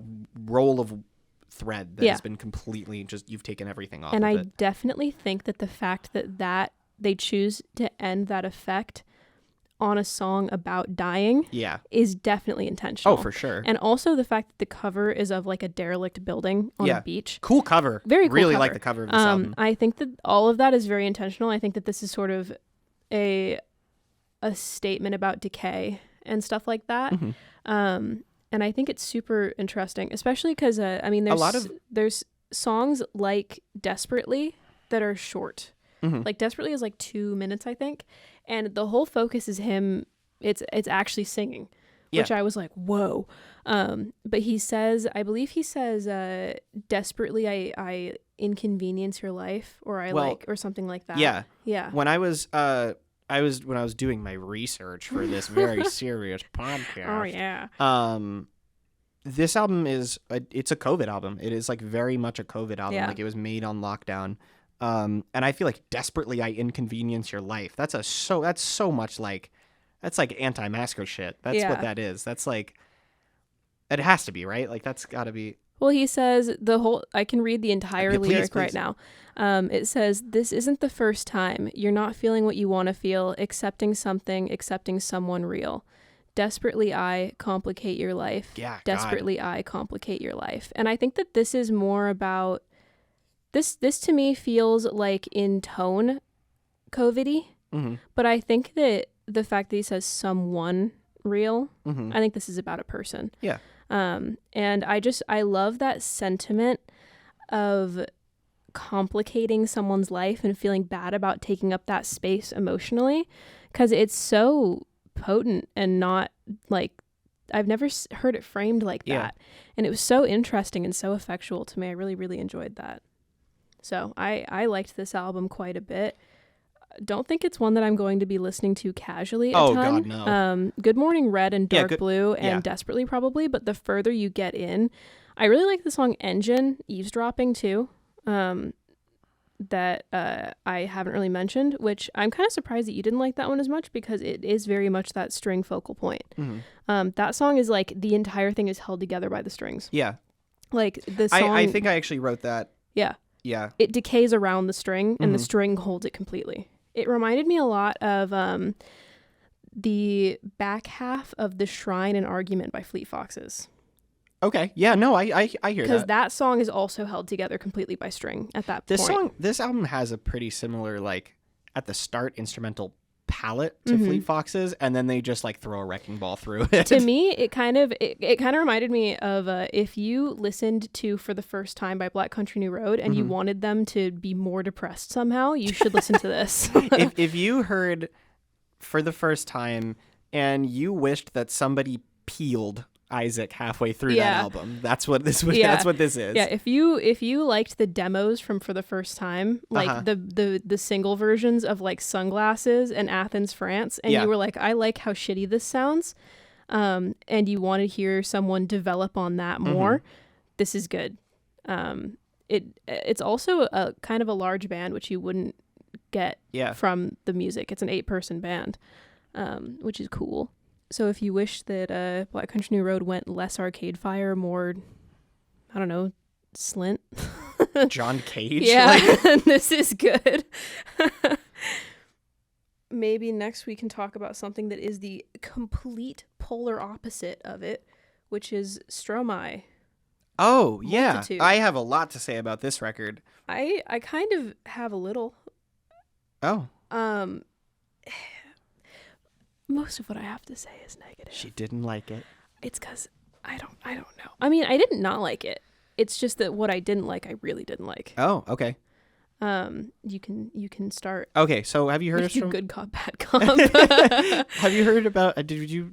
I heard Stromae? like one song off of his previous album. Which probably Papa Ute, right? I don't know. Okay, I fucking love Stromae. I love him so much. I think he is one of the best things to happen to like any country's mainstream pop music for so long. Okay. He reminds me of like if Lady Gaga followed through on being as political as she thinks she is. Okay. Like Rossen Calais. I should talk with a French accent because I can, but I'm not going. I'll do it once. I'll do it once for you. Rossen Calais. I'm simping. Yeah, no. So that album is like triumphantly political. It is very conceptual, and it is super fully realized. It's so like it's about so many things, and it like sticks the landing on pretty much all of them with some of the most just like fun, globally minded like electropop of that era. Like he just stuck the landing so hard and exactly what he wanted to do. That is a 5-star album for me. I'm a little disappointed in this one. I feel bad. I didn't dislike it, but I think this is the one from this week that I spent the most time with trying to like unpeel in my head. Okay. I have listened to this album like 10 or 12 times by this point. Because your last FM must look insane. It does. I listened to, because Rossen Calais came out when I was 13. Okay. And Stromae has been gone. This is his first album in almost 10 years because he had a horrible reaction to malaria medication, and it was like life-threatening. He almost died. And then he had a kid almost immediately after that, and then he had like serious mental health issues, and he like stayed out of the public eye. Like he got married, and he had a whole like private life for about 10 years outside of the public eye. And now is when he's decided to come back. He was such an early favorite for me that it is hard to articulate, like really meaningfully, how good it feels to hear his voice again. Yeah. Because he is a stunning singer, and I have missed his voice a lot. Yeah. It's so good to hear him. But I don't know. What do you think about this album? So, okay. So I'll just kind of read what I wrote. I said this album kind of epitomizes the kind of pop that I normally really do not like. Wow, that's so weird. That pristinely produced, crisp dance pop with anthemic undertones that feels perfectly radio ready tends to put me off. And some parts of this definitely did that, but others impressed me. I thought the production was pretty immaculate, and while that pristineness was a little too much for me in some areas, in others it felt very well crafted and served his vocals well. In a lot of ways, though, I thought that this was very much Pepsi commercial false anthemic football stadium music. Oh my god! Did you? The choral vocals just came off as cheesy, and on a personal note, the reggaeton aspect annoyed me deeply. If this was an EP of just tracks 7 through 11 and 4, then it would be fucking awesome, but other ones are so aggressively mid or bad, I cannot say this was a great album. I'm going to explode you. You're going to be exploded. So, for one, I don't think there's any reggaeton in this album. There's like a couple of, it's mostly the beat. It's African and Caribbean music, but there's no reggaeton. A lot of it is rumba. A lot of it is, it's a lot of... It's just that like thumpy, the thumpy beat that's just like... Are you talking about Sante? I don't know. No. It's like some of the songs, it has that like do-donk, do-donk, do-donk, do-donk beat just through the whole thing, and I'm like, please do anything else. It doesn't have reggaeton vibes at all to me. It is very globally minded. He's pulling influences from a lot of places. Like there's I definitely hear that. Influences from like North African music. There's influence from like Chinese music. There's influences from like obviously American music and Caribbean music. Like, I don't know the terminology well enough to identify specific genres, but this album to me sounded really well traveled and sincere in like its use of all those different tropes. It's also musically, if at least not lyrically, like more subtle and personal than his past work. You said like sports anthem. I said coffee shop. Oh, like okay. I thought some of this was like, it's a lot quieter than his stuff has been in the past. Like he still on the lyrics on Racine Carré, a lot of the time he was inhabiting characters. Like he would take on the persona of like a shitty ex-boyfriend or like a misogynistic, like raging lunatic. And he still does that on this album, but I think a lot of the time he's talking about himself. Like he is inhabiting other characters to almost like put himself down. Like he's using other characters to comment on his own like mental state and sense of being. What I will give this one is that, but like what I agree with you that I agree with you to a point that it is much less individualistic than his last album. Like I can tell he's been, it just sounds less flavorful than his last album. But what I'll give it is that when I finish it, it makes me want to listen to it again to make sure I didn't really like it. Like it puts me back to the beginning. Like I feel like there's more I have to hear here, and I'll go back to it, and then I won't find it. Like that's the thing. Yeah. Like, it feels like there has to be more here, but I'm not finding it. I would be interested to hear what the songs that you liked were. Okay, so my favorites were L'Enfer, which is, that one is giant. Did you read any of the translated lyrics for this? I did not. Okay, so that album is about like him considering suicide. Oh wow. Okay. Yeah, like this is like, it's very directly about like what he was feeling during the time of his break. Like he was like gonna kill himself, and it's like not now. There is a television performance of that song that is amazing, where he's doing an interview, and then in the middle of the interview she asks him a question, and he's been like talking to her the whole time, and then he looks at the camera and just starts singing the song. And like an actual version of Black Midi's Fantano interview where they just start playing shit. And he cries. He's crying, singing the song as like, and it's so striking because like obviously he's hearing the instrumental in his ear as he's hearing the song. Yeah. And whenever the beat, that's the song that has like the wow wow wow wow wow, and it's like the huge trumpet beat behind him as he's like just after he's finished talking about that, and it like the beat like skips for a second, like for a second. Yeah. He flinches like audibly, like visually, he like blinks or something every time that happens in his ear, and he's like crying while he's performing it. It is crazy emotional. Yeah. I could not believe it. The way that song turns like dark personal thoughts into like stage shattering theatrics, I thought was like, it's so good. I thought it was so cool. It turns what the song is talking about into like just a huge like uncarryable burden. I thought it was such a cool like use of that sound. Okay. I also liked the subtle ukulele on that song.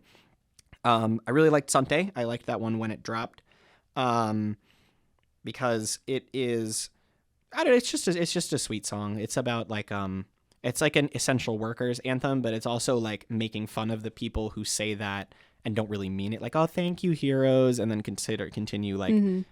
not wearing masks in public Yeah. and like just like shitting on them completely. But just like saying it to pay lip service. Yeah. I really like that song, and I loved Fil de Joie. Oh yeah, That was song one is crazy. Really I wrote that song is everything I was hoping for from this album. Yeah. Like effortless modernization of what he was doing on Rossen Carré. Unbelievable vocal charisma. He sounds so good on that song. Yeah. He sounds like fucking Jacques Brel. Like he's like Yeah. channeling that French chanson so good. And then commandeering that largely white like narrative style, like the chanson, to talk about like violence towards black women and like single black mothers and like black sex workers is like I love him. I want to kiss him on his mouth. He's a genius. The harpsichord on that song goes fucking hard. I just love harpsichord. It goes so I'm a hard slut for harpsichord. Every time I loop that song, I want to play it again. And like the bubble noise in the beat is like the I like that one a lot. That's so cool. That one was super creative. Like, song is so cool. Yeah. I wish the whole rest of the album sounded like that. Yeah. Because I also wrote that I liked Pas Vraiment, which is the one that combines marimba and flute. And I've told you that I am so easy to sucker into liking something with a xylophone or marimba or whatever. That like that one, I looped that one and I was like, okay, this goes a little bit. Yeah. But apart from that, I didn't save any songs from this. Yeah. My least favorite track was C'est que de bonheur, which I don't know if you looked up the lyrics to. If you didn't look up the lyrics to these, I'm gonna go get the lyrics for you because. I'll have you read mine of the faves and least faves because I don't want to pronounce them. Okay, so this song is about parenthood. It is about like having a new child and knowing that child is going to grow up and be taking care of you someday. Yeah, which is like that's like evocative. Yeah, the song C'est que de bonheur means this is happiness is what the song is about. Okay, so the chorus. This is the chorus of the song. You'll see it's only happiness. You'll see it's only joy. There are diapers and smells. There are vomits, poops, and then everything else. Yo. And later in the song, he says, there are diapers, there are smells, there are peas, poops, and then everything else. There will be grandpa, there will be grandma. If we're alive, we'll keep the kid. Then we poop, and then we pee. Laugh. Well, it'll happen to you too. I was like, why are you talking about pee and poop? Stromae, my man, stop talking about pee and poop. Dog, what is that? So fucking weird. I like that he elaborates on the poop. He goes, pee and poop. Stop talking about pee and poop. It costs $0 to not talk about pee and poop on your songs. Why does everybody do this? Top 10 Wayne poop bars. Top 10 Wayne poop bars. Today I named my broadcast in the system Ice Cream Scoopin' because there is a video that lives in my head rent-free of 5EO Foreign. I don't know what song this is on, but the line he says is ice cream, scoopin', shittin', poopin', shittin', pooping, and then the beat stops for a second so you can process what he just said, and then it comes back in, and just the clip of him, and then he says, I feel like the goat, and then goes back into whatever he's talking about. Dude, the classic is I'm the shit, I'm farting, I don't know how to potty. I don't know how to potty. J. Cole said, I feel like the shit, but you can't out fart me. Yes. Like, it is... The things people say on songs about pee and poop is unbelievable. It's so funny. Absol has a line where he says, let me put my mouth where you potty, boo. It is so... Ew. People who write songs need to stop talking about pee and poop in your songs. That is my like 100% firm opinion. Poop bars in songs need to be over. What do you mean? It's humanizing and relevant to our human condition. I'll shit right now and you see if that's humanizing. You feel humanized about me. Yeah. And then if you're listening to the song again, like back, the Stromae song, you can, like, now that I know that that's what that means, you hear him say caca on the chorus, which is so fucking stupid. It's such a bad song. I was so, like, what the fuck? Also, and this is going to be mean to French people, it sounds like he's saying boner. He's not saying boner, but when he says boner, it sounds like he's saying boner. And I thought that too, I'm not going to lie. On the song where he's already talking about pee and poop, I don't want to be thinking about him saying boner. Oh my God. Stromae, my man. That one's a miss. It is a miss. I'm sorry. But yeah, largely this is an album that I really want to like it so bad because I want to root for him because I think he just seems like a really sweet, sensitive guy with his heart in the right place who is able to, when he wants to, bust out just like incredible pop songwriting. Yeah.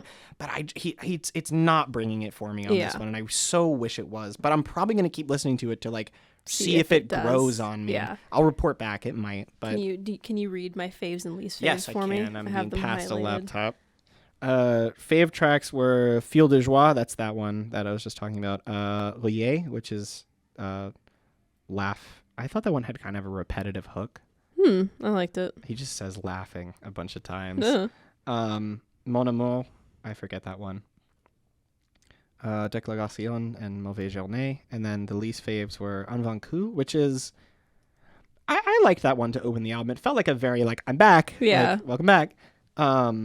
Like, that couldn't kill me. Yeah. Santé was the one. That's the one I was talking about. That's the one that you liked.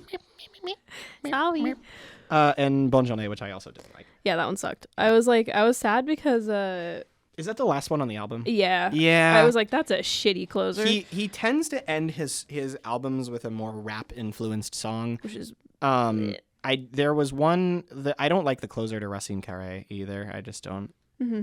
But just sucks because I love that album. Please go listen to Racine Carré if you didn't like this. And like, if you like this hypothetically, but you think it could be more, go listen to Racine Carré because it is more. There's so many songs on that album that go so fucking hard. Yeah. Papa Ute is amazing. Moule Frita.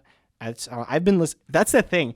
This album made me go back and listen to Racine Carré. Yeah. And I've just been listening to Moule Frite because that song is so good. Yeah, if you're gonna listen to anything off this album, just listen to Fil de Joie is amazing. Great track. Yeah, that might be my favorite track this week. That song's awesome. Actually, like just a good song. Yeah.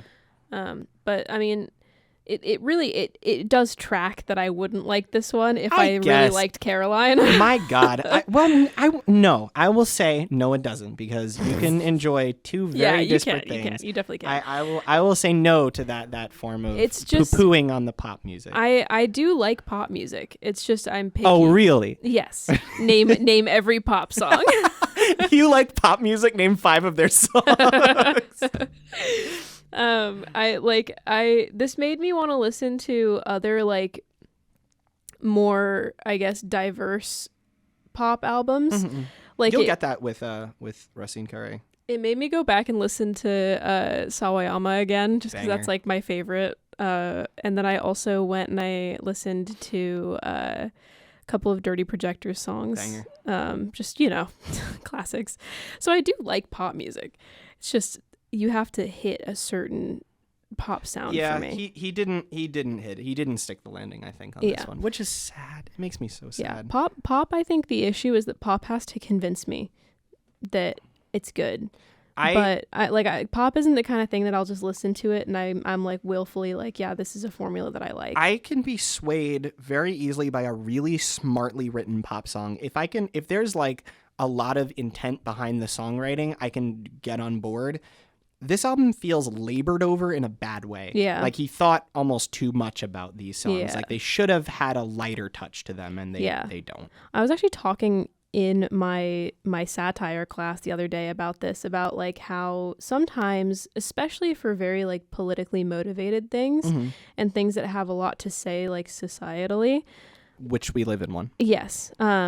There's a certain thing to be said about commodifying a message and putting it in a form that will inevitably make money in one way or another. And the fact that adding a sequel to something, knowing that it will be successful, will inevitably it'll make you neuter your message inevitably. Yeah, dilutes because it just by virtue of it being profitable. So in that case, we were talking about communism and how like and conveying communism in different forms and like, is it theory if it's this? And it was like, okay, shut up, please. But in this case, I really think it makes sense that it would be a little bit more. I honestly view this as a very separate entity from Racine Carré. Like it makes sense considering the time. It's the time. He's such a different guy. Like just like in his TV interviews, the things he's been saying. Like he's much more sedate. Racine Carré is theatrical. Yeah, it is big. Theater core. No, not like it sounds like theater music, but like the Lady Gaga comparison was not for nothing. That is a genuine comparison you can make to like his antics on that record. Yeah. for his video for Papa Ute, he did a bunch of stunts. So that's his biggest song. It's about like his father died in the Rwandan genocide. Oh wow. And it is about like him growing up without a father. Uh-huh. And so in the video, he plays the father as a statue. Like, oh wow. So like the image of him is there, but he is but the man is not. So he is like standing stock still for mostly that entire video. And when he does get up and dance, it's very like robotic and like stiff. And when he performed for that record, he would be carried in like statue mode. Oh my god. He would be carried onto stage in statue mode. And then there was other videos where he would be like in statue mode in just like sitting in New York, just like that. And people would be like coming up and poking him and stuff. And then he would like perform. Yeah, he was very theatrical. And on this album, he has dialed it back a lot. And like, I don't want to hold that against him because like, I don't like that's a very clearly very intentional change in sound, but at the same time, like I think it is a little too labored over. Like don't go back to what you were doing before, but like I don't know, just like pour over these a little less. Sometimes it becomes pee pee poo poo. Yeah, and we don't want that. No pee pee poo poo. No pee pee poo poo. No pee pee poo poo. All right, so once again, I am more excited about a lot of the stuff that we've talked about this week than I like. I have more hype for stuff this week, and one thing that I was very hyped about. I think I know what you're gonna say. BAMBARA, the Love on My Mind EP, I have a vested interest in this album. This was my first BAMBARA experience. Oh my god! I have not heard them before. Gotta listen to Stray. I evangelized for that album. It is on my list. You mentioned it to me like a long time ago. 6 months ago. Yeah. I haven't gotten to it yet. Cringe. So, I mean, losing a friend points, not gonna lie. I liked this. Yeah. I don't think I'm super sold on it, but it is just an EP. Like, it's not like as fully realized an idea. Are they always this cowboy? No. Okay. This is dude, Mythic Love is a cowboy sex song. So good. When I was looking at like the things this album is tagged with, not on Rate Your Music, just like in what people say about this album, about BAMBARA, people would say Western Gothic.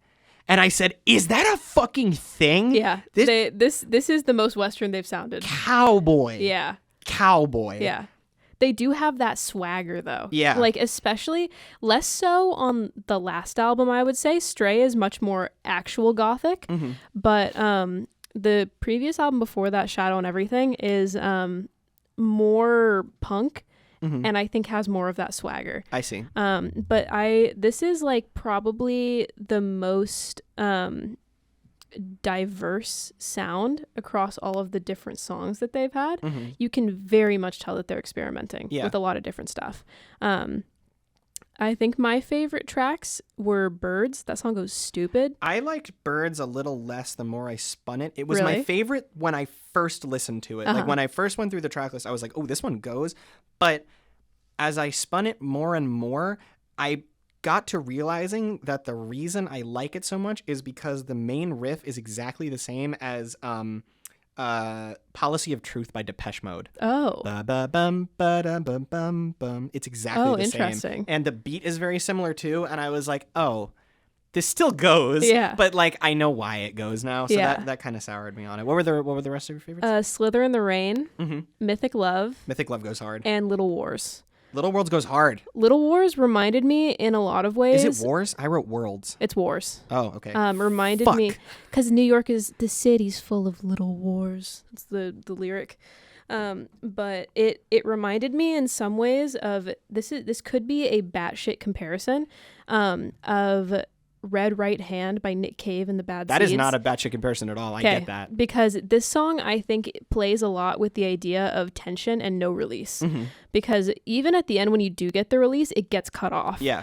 And I think it's so interesting. And this is one that they were really excited for in the interview that I did. It's a great song. They were like, this is one that we're really stoked about. And I was like, if this is the direction you go, fuck. The one ending like refrain lyric on that song is, this city could use a good caveman like you.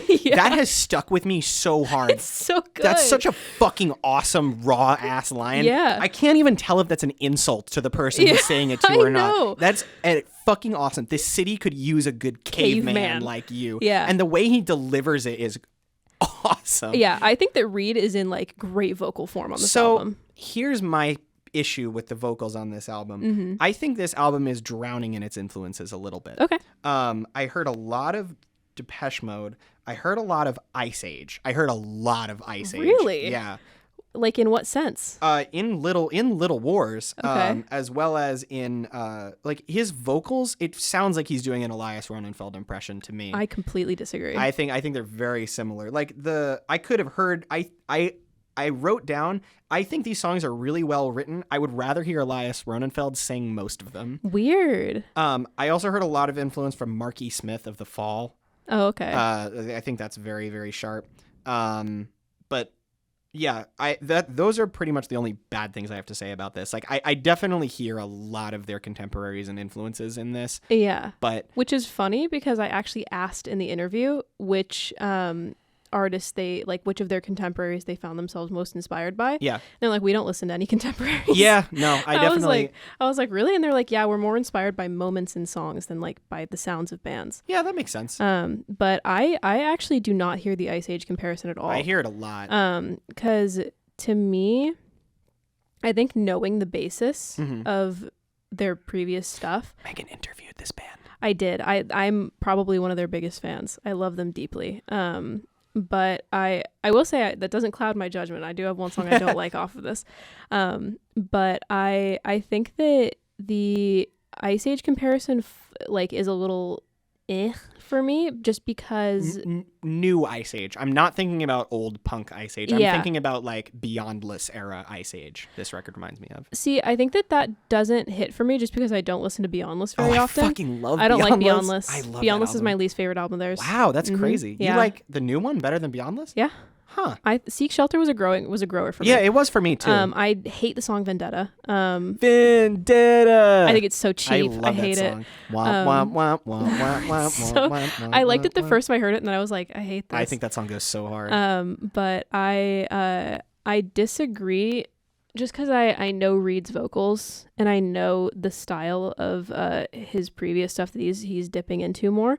But I also really like the like deeper gravelly shit, like on Birds, like where he's like sprue. King Cruel. That was the other thing I was thinking of. What? I heard some King Cruel in Whoa. Feel Like a Funeral. Sounds like a King Cruel song to me. Feel like a funeral. I could hear Archie Marshall sing that. I could right now. not. Wow. Yeah. That is so interesting, because I heard neither of those at all. My least favorite song was Point and Shoot. Yeah, it was my least favorite too. Yeah, I think it was a little flat. I also wrote the word flat. Yep. What the fuck? And I didn't like that Reed's vocals were drowning in it. I liked think the that squabbly clarity would be synths on good. that song. I thought they were fun. Yeah, I think the synth is but good. I did think the performance was flat. I Yeah. agree. If I sound like I'm shitting on this album, I hope it doesn't sound like I'm shitting on this album, because I actually did enjoy it quite a bit. I don't think like being obviously influenced by things is a bad thing. No. It's just the same thing as me with the Luna Lee album, where I was like, I could hear it, and it's distracting. You like that album more than I did. I like that album a lot. But this one, I gotta say, Mythic Love is like so anthemic Song and goes fun. hard. It's Song goes so hard. much fun.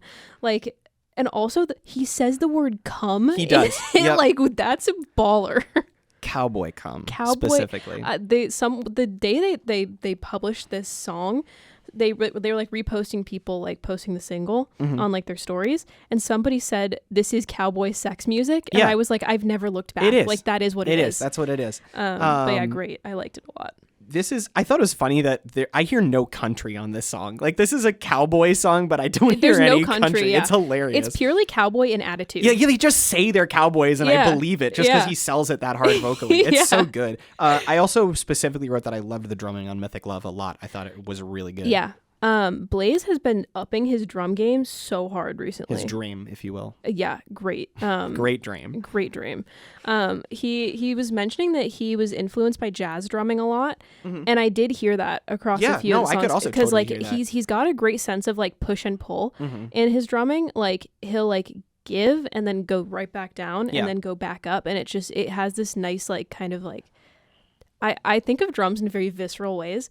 It has like almost a quality of like breathing in and out.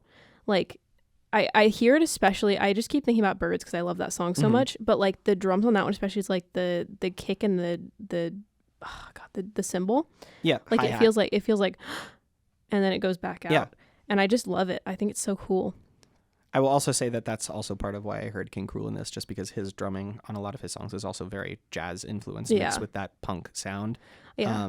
I think it just goes down to what you listen to most. That's true. Going into this. That is very true. Because I listen to a lot of BAMBARA. Like That's they're always on my charts. Mm-hmm. So, and I had been listening to a lot of Shadow and Everything, and also Stray leading up to it, but specifically Shadow and Everything. And that album is a lot more, it's much more punk. So hearing a lot of the more like synthy parts and more of the jazzy aspects, to me, I was just like, the boys are doing it. They're back. They're back. I love them.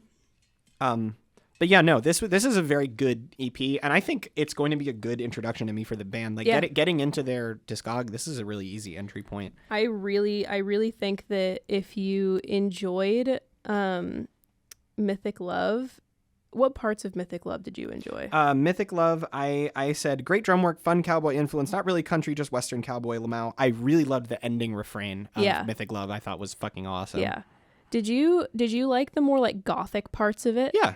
I did. So I would say this whole album is pretty goth. Yeah. They do that. If you like gothic punk, then Stray is your album. So good. And like there's synthy stuff on it too. Like the opening track Miracle starts with just synth. Yeah. And I would say there's also the female vocalist on the last track. Yeah, she was great. Drew Citron. Yeah. She is all over Stray as well. And the vocal play between Reed's like super strong, very masculine voice and her super soft, like very lilting presence is a really great contrast. If your favorite Orville Peck song is Kansas Remembers Me Now, you will like this. Yeah, this was a good EP. Yeah, I'm very excited for what they do next. This is very good. I really do want to stress that I'm not shitting on, like, when I was talking about it before, I feel like it probably felt like I was really down on it, and I'm not. I thought this was great. If they're ever playing in Atlanta, you're coming with me. Okay. All right. So next, we have our last 3 coming up. Yep. So next up we have the Weather Station. How is it that I should look at the stars? This was a curveball for me. Really? Yeah. In a what way? In a good way. I found this album incredibly boring. Wow. Yeah. Okay. And it was the kind of thing, I don't know what it is about me and influences this week, but this one I heard, I was tortured by the fact that I could hear 2 other vocalists. Who?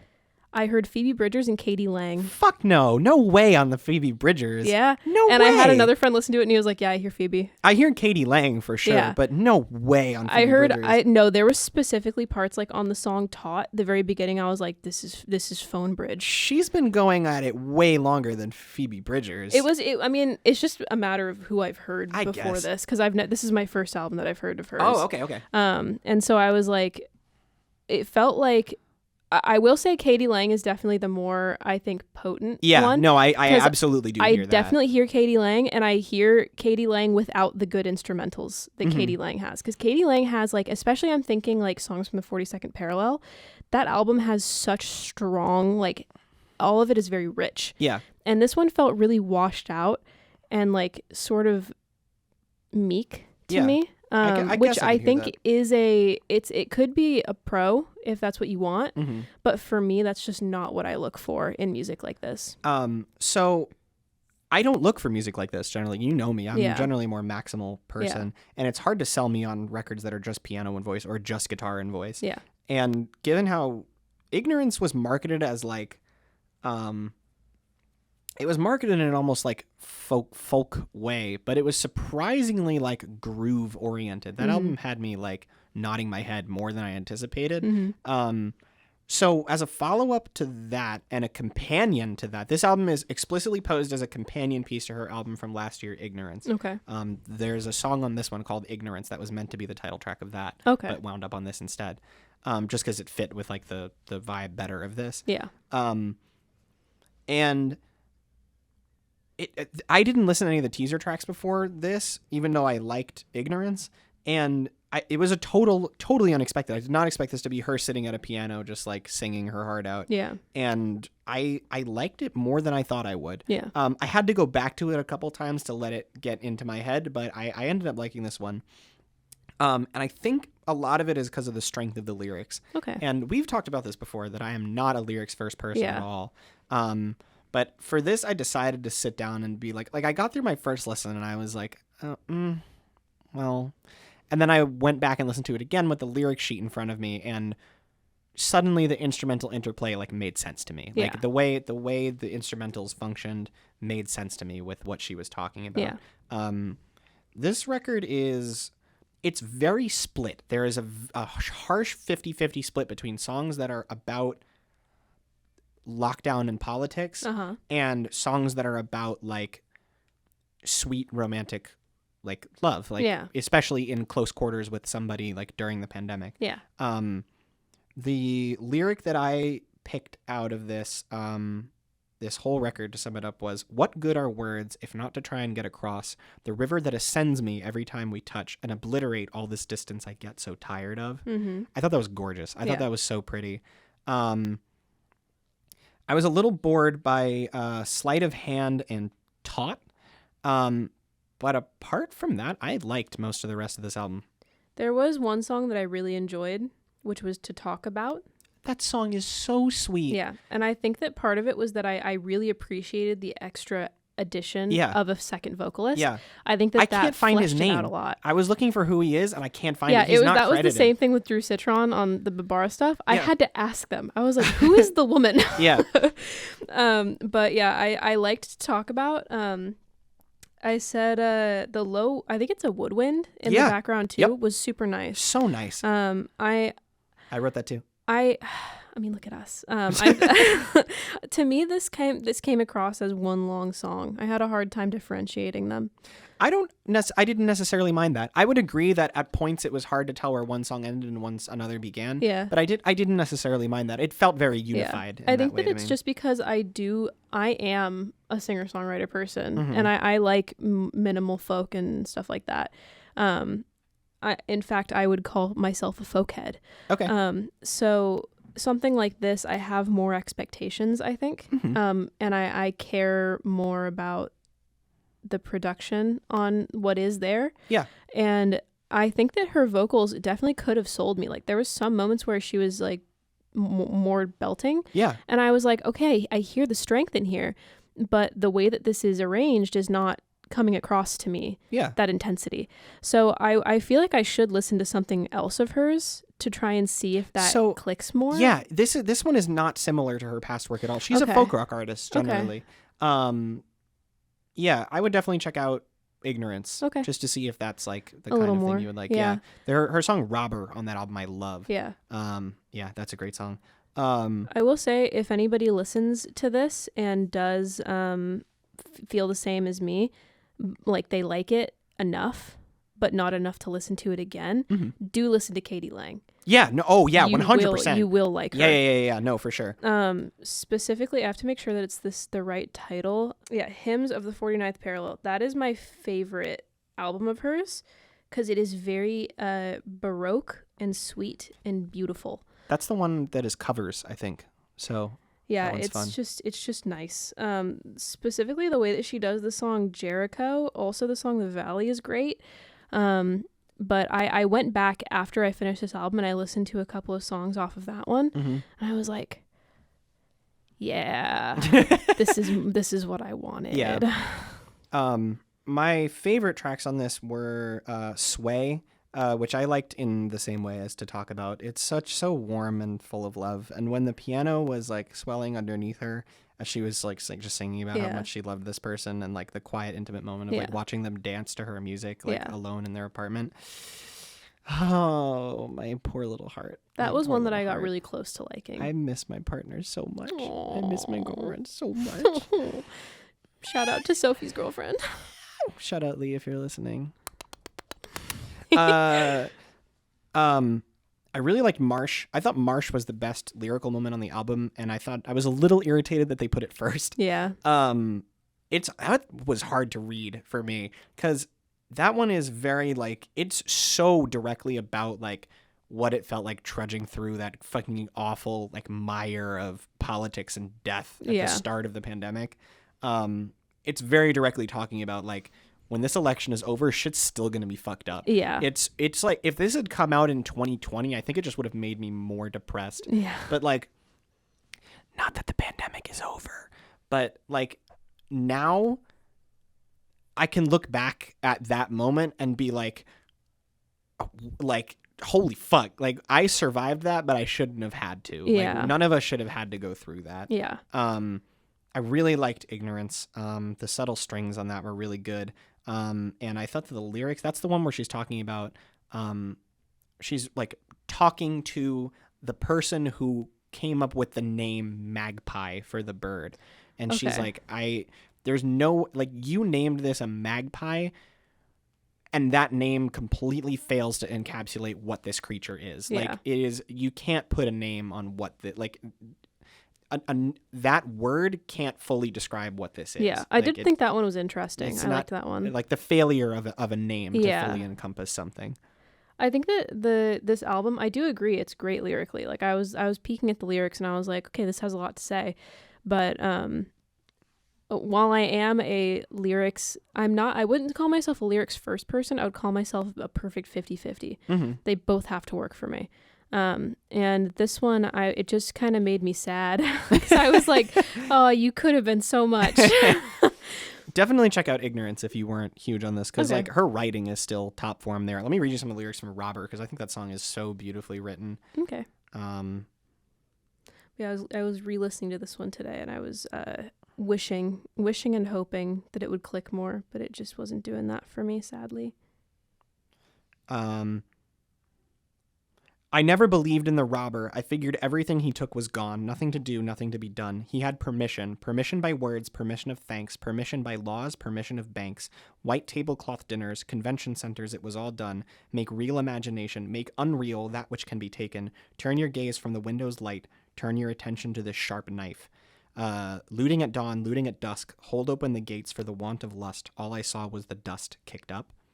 And that is about land theft from Native Americans. Interesting. I think that song is awesome. Yeah. Yeah. There's one artist that I think is underrated who has great lyrics and like more of like a folk rocky presentation that I'm thinking she'll probably sound a little similar to, which is Laura Stevenson, if you're familiar. Maybe a little closer in that direction. I think if I... Specifically her most recent album. I forget which one that is. It's a self-titled. I don't remember. It's a great album. I'm thinking about Laura Stevenson, and my brain is coming up with Laura Marling. I did recently have a weird, like, revelatory moment where I realized that Laura Marling is the same one that's on... Do you know the band Lump? Lump, yeah, that's her. I was like, whoa. They're so Lump different. is like her initials with the other guy's initials. Yeah, Mike something. Yeah. Yeah. I had a moment with that, and I was like... Because I was listening to the end of... the closing track on that album. That's so good. It's such a good album. It's such a good album. But when she's like, Laura Marling, I was like... What? Whoa. Because I had heard that album like before I had heard Songs for Our Daughter. Oh. And I was like... So I first learned of Laura Marling through, I'm from New York City, and in New York City, the college radio station that we get is Fordham University, which is in New Jersey, but they have a fucking giant radio tower, so you get it in New York City. I've learned about a lot of bands from there. Shout out them for putting me on Thank You Scientist. They smack. But they also put me on Laura Marling with her song Wildfire, and somehow I missed in that song that she says the word asshole, and I was like 13, and then I went home and I listened to that song and she says asshole, and I was like, oh my god. Yeah. It was great. You can say asshole in folk songs. Yeah. I mean, there's one song off of Laura Stevenson's album where it's the only explicit song on the album. It's the only like angry one. Yeah. It's called Sandstorm, and she just goes, I know, and she says like, get that hoverfoot bullshit out. Nice. Nice. She said, say maybe one more goddamn time. That's so it's good. so good. That's so I love good. her delivery. She's awesome. She's awesome. I love her. I totally recommend listening to her self-titled, the most recent one. It's super diverse, great album. I have to go look at the cover to see if I remember. It's this the like one. very pastel-y one of her sitting on a couch. And there's a dog. Yep, I know that one. Yeah. Yep, I do know that one. Love that Yep. album. As soon as you said that, I The was like, I know songs which one. Sky Blue, Bad News, and Wretch are like... Wretch is awesome. Wretch is that song's such a fucking good song. great. Was I ungrateful? That's it's so fucking It's good. so good. Yeah, that's a good one. But yeah, this one was overall not tickling me, which made me a little sad That's because twice. I was expecting I'm it to just going to tickle stop me. you there because that's twice you referred to albums as tickling you. I'm going to need you to put a stop to that I immediately. say that so often. You can't be saying that on record. I'll say it again. You know, things may or may not tickle. You know how I say that album exists on a scale of good or not good for me? Tickled to didn't tickle. Yeah, tickled to non-tickled. God. Speaking of, this next EP by Babehoven. Did this tickle you? Not at all. What? Except for one song, Okay. which made me rethink the entire EP and made me angry because I was like, where's the rest of Was this? it Chili's? Yes. Yeah. That song's so good. Yeah, that and song's I was so like, good. where was this intensity? Where was this drive? Mm-hmm. Where was the fire? Where was the structure? Where was it? I loved this. I'm a huge Babehoven stan. This is only they're pretty new. I'd never heard of them. This is not their first EP. I think it's like their third. Their one last year, Nastavi Calliope, I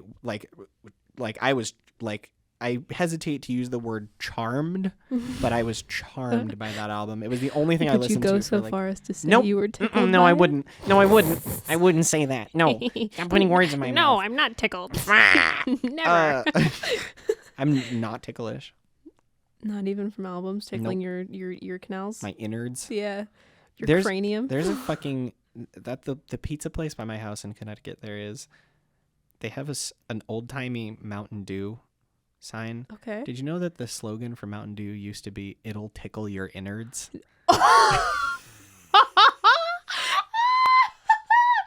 I had to move away from the mic to laugh. What? It's so bad, and they were like vaguely like Mountain Dew. So like their Yeah. mascot was like a Mountie, like a Canadian Mountie. So it'll How old is this brand? it'll tickle your innards, but it's YORE. I wish you guys could see my face It's change. not my good. smile dropped. It's not good. Also, I don't know if I want to get into this, but the idea of having a human man as your mascot and then saying it'll tickle your innards. He's like a cartoon man. He's not like a human man. Okay, I was envisioning just like a straight up man. No, he's like a cartoon. Here, there you go. It'll tickle your innards. Mountain Dew, 5 cents. Dog. It's not good. That's bad. It's not good. Oh. It will tickle your innards. Do you know whether the like it or Instagram not. account Earfeeder? No. It's like a music account. It just makes me think of Brain Feeder. I'm I miss gonna- Philo. Philo, come back to us. I'm gonna start an account called Ear Tickler. Innard Tickler. Yeah. Ew. Isn't Innard Tickler that Tame Impala album? Oh my god, that's vile. So here's my first bullet point for Sunk by Babehoven is the Yes. EP we're listening to. Here's my first bullet point. Lovely, lovely, lovely, lovely, lovely, lovely. 6 lovelies in total. Oh shit. I said this is bedroom music, not in the sense of like, quote, it was made cheaply in a bedroom, which it was, but in the sense of it feels like this is looking in at someone like in a very intimate and private moment. Like this is someone like talking to themselves through things that have happened to them in their bedroom. Like it sounds like the songs were sung only to herself. And I really like that about it. Like Okay.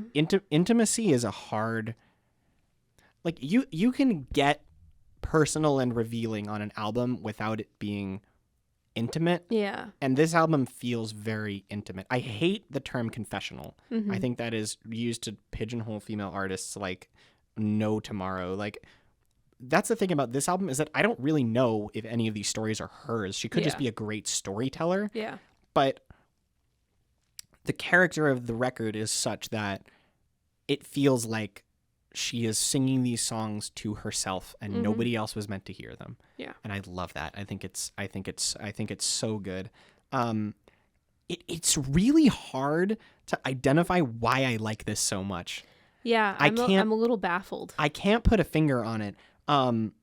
there's to me there's just such a power to how Babehoven writes songs. Like every second it feels to me like they're just barely holding back on saying something completely devastating. And then when they actually say it, it's like, oh my God, are you fucking kidding me? I have like 4 lyrical snippets. I never take lyrical snippets. I have like 4 written down here.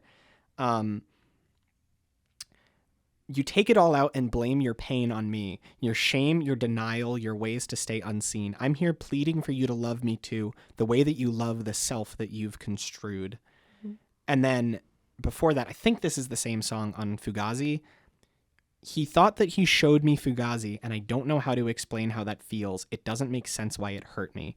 That's such like a simple lyrical conceit, but I've never heard that sung about on a song before. Like the way that someone else inserting themselves into your story can make you feel like violated and lied to. Like that's such an interesting thing. Like, wow, you really thought I'd never heard of that before I met you? Yeah. Like it's such a like, it's like infantilizing too. Yeah. No, it's such a very specific like thing. Like I've felt that. I know how that feels. It's really strange. And then Chili's. Dude. Oh my God. Dude. I regret sending you that email where I said I wanted to kill you. What I meant is that I long to feel you are still someone that I know well like I used to. What the fuck? Dude. And the one lyric where it's like, now you're 27 and I don't think I know you. Oh my God. When she says that, I was kind of in like a fugue state because I just didn't click with the rest of the instrumentals on the album. Yeah. Like it was a shame because I did like the lyrics. It was the same thing with the Weather Station album, where I was like, this has so much to say, but it's not feeling buoyed up by any of what it's over. Yeah. Like this, I would have liked this more as like spoken word poetry. And so when that song came up and I was like 7.5 minutes. Yeah. This has got to be something. And then that happened. Yeah. I was like, this is something. I didn't write down how many chilies it was. 21? 20. It was 20 dried chilies. 20 dried chilies is the name of that song. That song is fucking amazing. Awesome. It's so good. Yes. It is so hard to describe why I like this band so much. Because like, you know it, this is not in my normal wheelhouse, really. It's like, I guess it's just the vibes. Like it's so languid and intimate and dreamy. And when they like crescendo on Get Better, what I wrote down is that one I was really close to liking. It doesn't feel like them consciously getting louder. It feels like the emotion fueling the song just like making that happen. Yeah. Like the world is getting louder around them. Yeah. It's so, god damn. One song I did not like, I actually had a least favorite, was Creature. I didn't write anything down about that one. So it passed you by. Yeah. Yeah. I said I liked its rawness, but I didn't write anything else more than that. I think that song was kind of weak. Okay. It just didn't like. I thought that overall the instrumental was kind of not enough, which I think might just be a result of constraints of the way that it was made. But that one in particular, I was like, okay, this is letting me down more. So I was like, in this context, like it's a little less forgivable for that to be a thing. What's the song I'm thinking of? Stacy, it really sucks to be your girlfriend. That's not on this album. Who sings that? If I'm about to compare a Babehoven song to a Babehoven song that I was thinking of, I'm going to lose my fucking mind. Okay, it's Okay Kaya. Insert generic name by Okay Kaya. She was featured on a bunch of King Cruel songs, and she's also got solo music out that I really like. Okay. I like this song for a lot of the same reasons that I like Okay Kaya, I think. It just reminds me of her. The hook on Stapling is so good. I thought that has been stuck in my head for so long. The crescendo on Get Better. The outro on The Way Things Burn. That song's so cool. I thought that song was so awesome. Oh, fuck. I forgot a comparison for the last album. Okay, say another female artist. Okay, really quick. Hem. Have you ever heard of them? The album Rabbit Songs by Hem. No, I don't know that one. I think it's an album from 2000. Yeah, I don't know that one. But it's like it's in the same vein as Katie Lang, but like much more. Katie Lang is very powerful. This one is in the same sort of more lilting, soft vocal like style, but it's it's just got more instrumental power behind it, and I think it scratches the itch that album was trying to get me to. I get that. Okay. I just think it's very funny that like I don't know singer-songwriter records from last year. Yeah. And I definitely don't know any from 2000. I was barely born. Yeah. Were you weren't born in 2000, were you? No, I was born. Get the fuck out, you baby ass child. Who are you? My born in 1999 ass. The last 3, I'm October 1999. I'm not counting, but I'm a 90s kid. and yet you're friends with me. A baby ass. A baby ass. God, fuck. I really liked Sunk by Babehoven. Bangs my gavel. It's good out. It's a good EP. I really liked it. If you liked it, you should check out their other EP, Nastavi Calliope, that I wish they would press on vinyl because I would buy it. There you go. Really fast. All right. Now we have a big banger album. Super extra special. Big Savannah Stopover shout out moment. Co-headliner for Savannah Stopover. SASAMI with Squeeze. I really like this album. I really like it as well. This was a huge grower for me. The first time I listened to it, I was baffled. The flow of it is insane. I was so perplexed. For like, this is like an indie rock album that is using shitty early 2000s new metal tropes. It like you think you know what you're going to hear. Yeah. Like, even if you know, like, this is an artful indie rock release that is using those tropes to make a point. Like, even if you know that going in, you think you know what this album's going to sound like, and then you don't. You don't. This is going to sound fucking insane, and stop me if it does sound fucking insane. All right. It is almost minimalist in the way it uses these metal tropes. Whoa. Yeah. Like, a lot of the tracks are pretty instrumentally bare bones, and the times it really breaks out into like, okay, we're going like shitty 90s garage metal now. Yeah. She tempers it with really muted production. That's the issue, I think, to me. I liked that. I didn't. I thought it was a really interesting choice. So my first impression was the flow of this is crazy. It's fucking all over the place. The fact that it switches from like new metal power pop to like basically indie and back again is crazy. Like there was one in particular, I think it was the transition between Needed to Work and Tried to Understand, where it goes from like where it goes from like it cuts off hard, and then next thing it has an acoustic guitar. Yeah, and I was like, what am I doing here? Needed to Work is an apeshit song. It is. That song is crazy. Yeah. And I was like, why do I like this? And so I thought that overall it was super strong, and I liked the structures of it a lot. And I'm a firm believer that new metal is more fun than metal. The transition from that is a fucking bold and very broad I was surprised take. that you didn't. I had to register that for a second. But the transition from Skin a Rat, the opener, also a fucking insane awesome song. Yeah. From Skin a Rat to The Greatest was like, whoa, like wait, hold on, we're doing this. My favorites were Say It, Tried to Understand. Say It, oh my god, Say It is so good. That song is awesome. Yeah, I said I wrote in my you can tell how visceral my enjoyment of this was, because I wrote in my notes, and I quote, I really like the no on Say It. The way that song, the Say It is stinky in the same way the Conway the Machine album was stinky. So I liked Say It, Try to Understand, Make It Right, Squeeze, and weirdly for like basically an interlude song, I really liked Feminine Water Turmoil. I don't really care about that one. It just didn't super. I just liked it. I like kind of funky instrumental moments.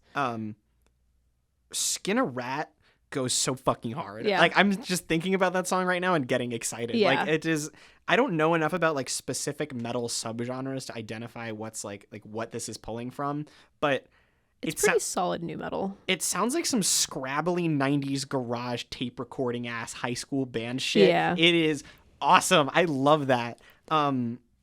Say It. Say It's so good. The way the vibe is so icy, and then the time signature like seamlessly switches to 6 on the hook is like, the drumming on that song is also crazy cool.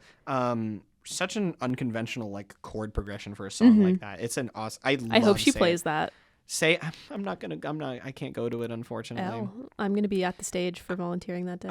I only got 1-day tickets because Soccer Mommy. I really wanted to see Soccer Mommy, and this album made me really want to see SASAMI, but I couldn't justify buying 2-day tickets just because I have no money, and also because I do Smash stuff on Fridays that I don't want to miss.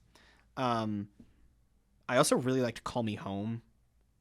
Yeah, that one was good. I liked the contrast between the dirtiness of the guitars and like the swirling synths on that one. I thought that one was really good. Squeeze, you mentioned the title track. Yeah. That song's crazy. That song's really good. That song's crazy. I wish that song was longer. Yeah. Yeah. I think that my least favorite was the closer. My least favorite was Not a Love Song. Okay.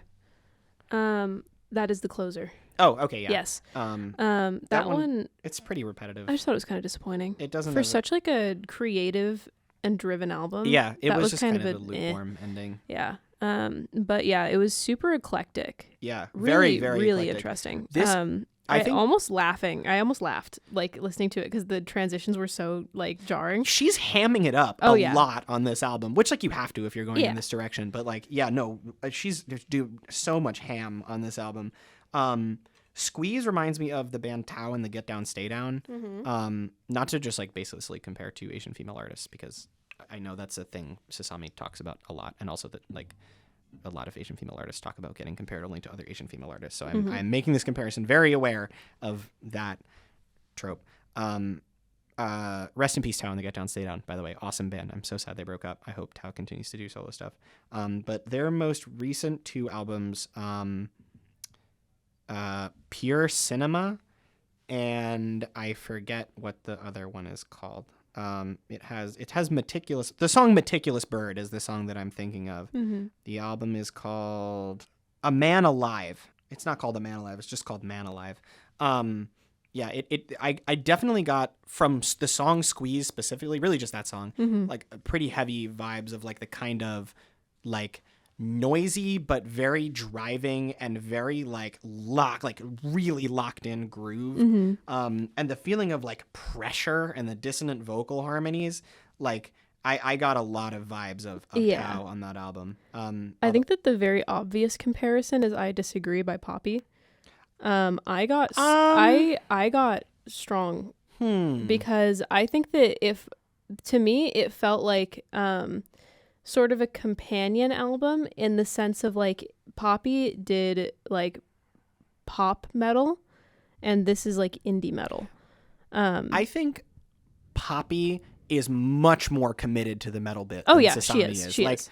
SASAMI is appropriating these aesthetics as SASAMI is appropriating metal aesthetics for an indie rock album that subverts those tropes. Poppy is like, I'm gonna make a fucking metal album because I want to. Yeah. I think that she also subverts it in some ways. Oh, sure. Like Concrete, show that Turn to me a into a metal. street. Yeah, that's and then also just the fact that she like she makes like almost, how do I describe it? Like Don't Go Outside is like kind of proggy in some weird ways. Like she definitely like takes it and bastardizes it in a lot of ways. I think so too. She's 100% subverting. I'm not saying she's like playing it straight, but also she kind of is. Like it is a much more like, okay, this is going to be a stupid way to conceptualize this because I have zero respect for the Grammys. Poppy's album was nominated for Best Metal Record at the Grammys. I could not see that happening for this. I couldn't. I could. I think enough of it is just like not metal that. Well, I guess, but at the same time, I think that if you don't understand the subtext of like what she's doing, like subversiveness, you would just read it as a metal album, like in a lot of ways. Like, because I think that a lot of what you're hearing there is context. That is true. You know what? That is a really good point. Yeah. Because like if I showed this to anybody and I just said, look, it's an indie metal album, they'd be like, that's new metal. Yeah, that's true. That is true. Yeah. I think that because I for me, it felt like less subversion in some ways and more just kind of as much as I really enjoyed a lot of it, I thought that some of it was a little underwhelming production wise. I thought the production was a very intentional choice that I liked a lot. I don't know how much I liked it regardless of how intentional it was. I think there's something you said there with like intent doesn't equal enjoyment. Yeah. I just think that sometimes it needs more punch. Like the bass and the drums don't have enough love going into them. Like there was just sometimes where I was like, I want to hear more of this and I'm not. I think the muted bass is also a thing in the specific like types of metal that she's pulling from. I don't know enough about that to say that for 100% sure, but I feel like I've heard metal music that sounds like this. To me, this record felt like an indie rock album cosplaying as a metal album. Like it is indie rock at its core, but like it is putting on a big like Guar costume and stomping around for a second before getting out of it and like going back to what she was doing. Yeah. Like, and I don't mean that dismissively at all. Like, I mean like she is, when I said she's appropriating metal aesthetics to use in this brand of music, like I think that is what I mean there. Yeah. I don't know. I think I enjoyed it on a pretty base level. Like just from listening to it straight up and not thinking, I was like, this is good. Overall, I like it. Production is an enduring complaint. I normally would complain about the structure, that like intense switching off that happens. I just think it's funny here, though. It is very fun. And it keeps it very, very interesting. Do you like Hop Along? I love Hop Along. I feel like Hop Along fans will get a lot out of this. How? I don't know. It just kept me... Like what era of Hop Along? Bark Your Head Off is what I was thinking. Whoa. Just very like... it's not scratching the same itch, but I think fans of Hop Along will find a lot of the same like off-kilter. Like this isn't a very off-kilter album. This is not like, this album is standing on one leg a lot of the time. Yeah, I don't know, because I think Bark Your Head Off, Dog is more. It has a lot more polish and it's much sunnier. Yeah, sure. And it's to me, I think that the vibe is. I mean, obviously the vibe is different, but I also think that what the songs are doing, I will also say different. It's not too hard a comparison because nobody can be Frances Quinlan. Like nobody ever could be. Yeah. And like if you're looking for Frances Quinlan style vocals, you will not get that. Yeah. I also just think that if you like more of like the Painted Shut era of Hop Along. Yeah, I could see that too. Where it's more raw. Yeah. Like specifically like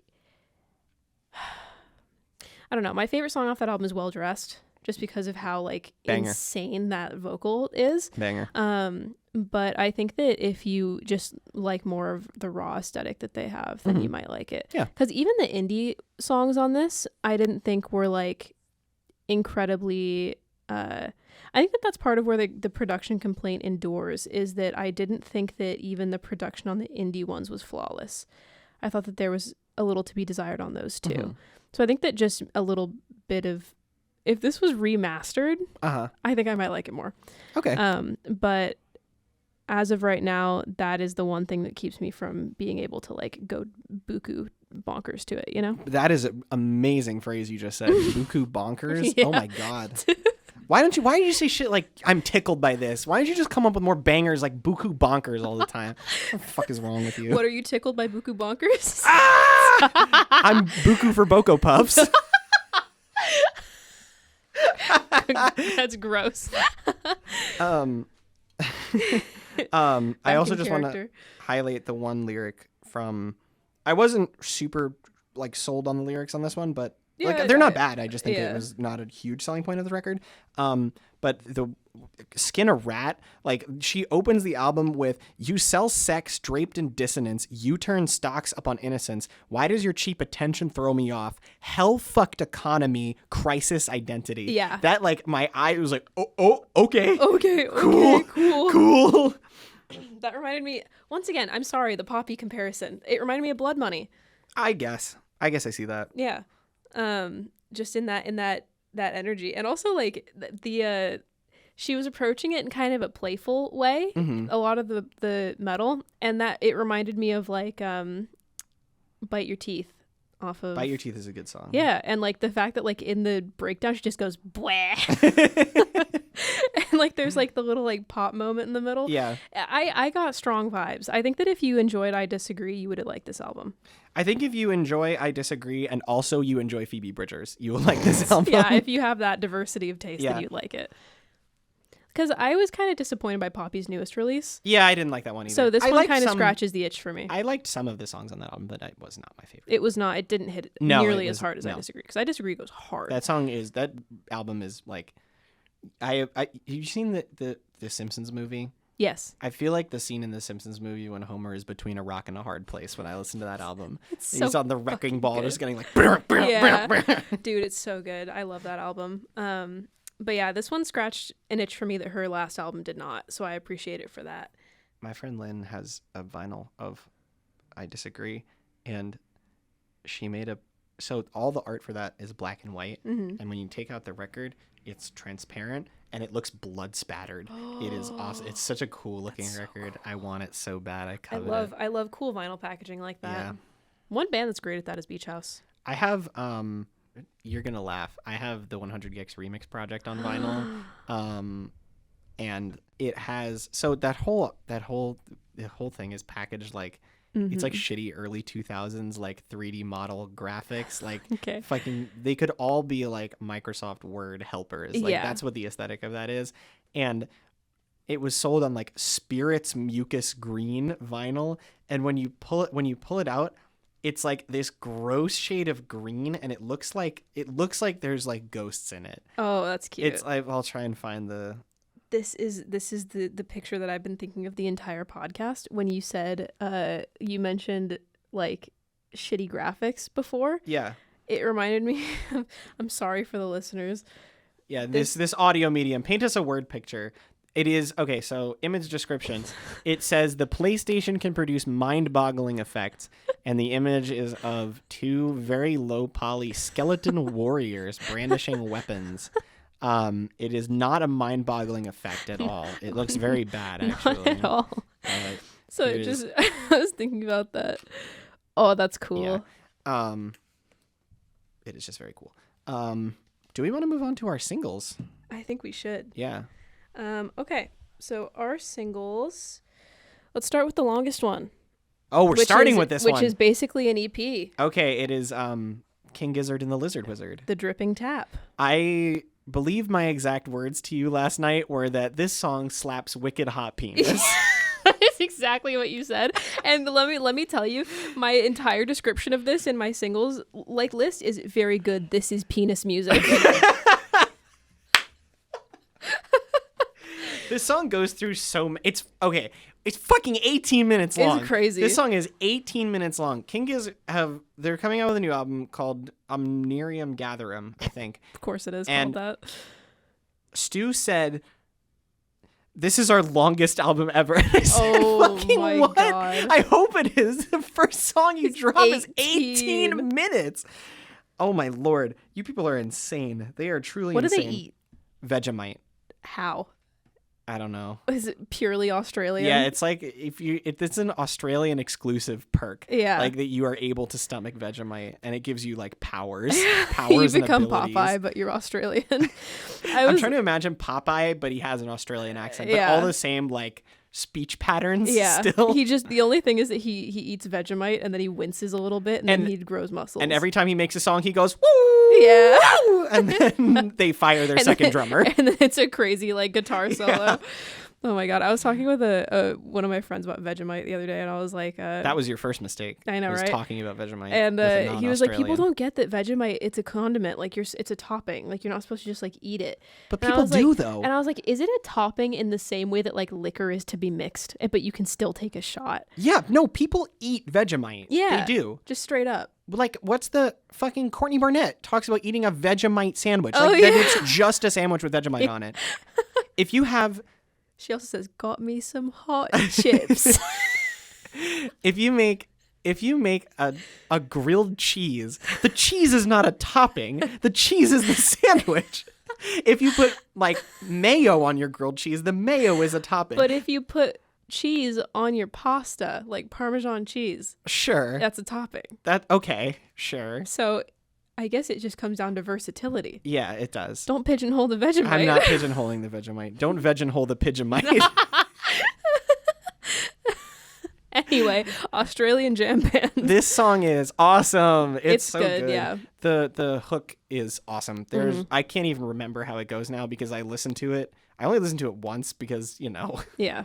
Kind of a hard thing to listen to twice in a row. But the hook is like solid gold. Like King Gizzard are immune to my general jam band dislike because what they do is they jam for like 3 hours and then they go back, they listen to the recording, they pick out the parts that are like, yeah, that's a cool bit, and then they write a song around that. Okay. I am super into that. I think more bands should try that. Okay. Less fish, more giz. Okay. PHISH. Yes. I understand. I was just thinking like lizard, fish. I don't. And then I was thinking fishing for fishies. Which is a Giz album. I didn't know what you were talking about. No, I like that one. PHISH. Yeah. So like this song is clearly born out of jams, but it has like passages. Like it has different passages that like they structured. Like it is It has passages. It's passages. It's all Pepe Sylvia. Hey, are you tickled by the passages? I'm tickled by the passages. I'm going Boku bonkers for these packages. Boku bonkers for those. Yeah. No, I just want you to know that Boku bonkers is one of the most Californian things you've ever said, Dude, and I will be oppressing you. Boku bonkers for that shit. I'm gonna. Oso.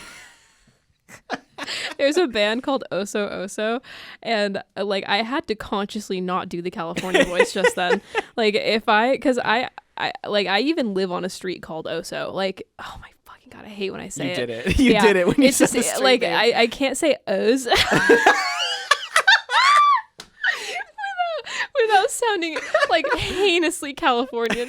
So I'm just sitting here, I'm like, oh yeah, I gotta listen to Pensacola by Oso. I got lucky with my accent placement because my parents are both from Long Island. Oh. Yeah, my parents are both from Long Island. My dad says dog. Oh. There was a really cute dog at the park. You should have seen him. I got lucky with Connecticut. The worst I say is, what do you call when you have finished with your paints? What is the item that you have? A painting? Painting. My roommate says museum instead that of museum. Would kill me. Museum? It's really funny. She's like, I have a class in museum. I have known people who have said crayon instead of crayon. Oh yeah, or crown. Like that's like a South Carolina thing. Crown for crayon? Yeah. You say like, oh, I gotta use the crown. Wow. Yeah. That's a new one. This is a total sidetrack, but my roommate is from Nashua, New Hampshire. Okay. And apparently in Nashua, New Hampshire, what do you call the thing you drink out of in the hallway of a school? A drinking fountain? Sure. Drinking fountain, water fountain. I say water fountain. Don't they say bubbler? They say bubbler. Yeah. That is made up. That's crazy. Nobody says that. Do you say, Aliens what do you say that. for a carbonated beverage full of sugar? Soda. I say soda as well. I have a friend who says pop. Oh, yeah. Really? That's like antique. She's Minnesotan. Oh, that makes sense. Yeah. What about like people say like cola? I think we've taken the same New York Times accent quiz. I have not. Oh, yeah. So there's an option for the soda pop thing. Uh-huh. Some people apparently say Coca-Cola. Ugh. Yeah, I don't like it. People also have very different ways of saying... My train of thought just left me. That's okay. Goodbye. Bye. King Gizzard? See ya. Yeah, King Gizzard.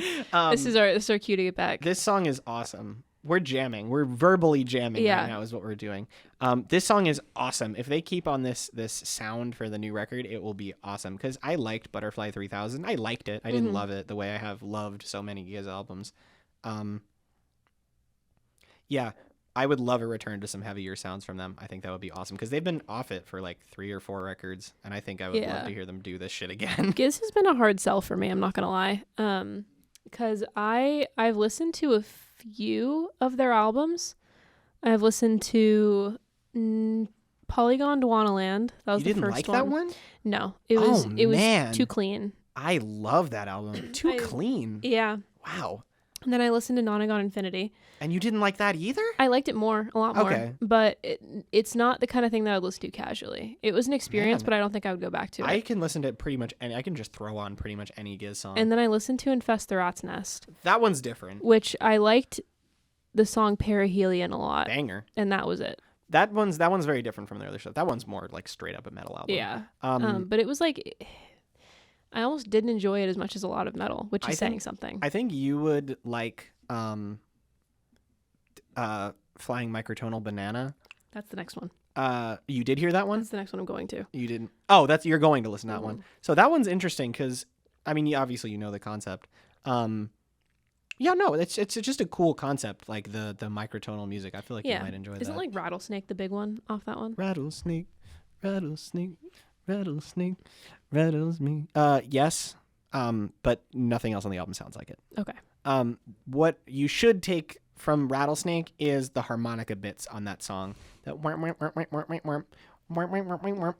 will come back because there's a lot of microtonal harmonica, which is fucking awesome. I like only know about that song because I watched, I think it's like an Adam Neely video about microtones. Mm-hmm. So I was like, Rattlesnake is a slammer. I love that song. That song.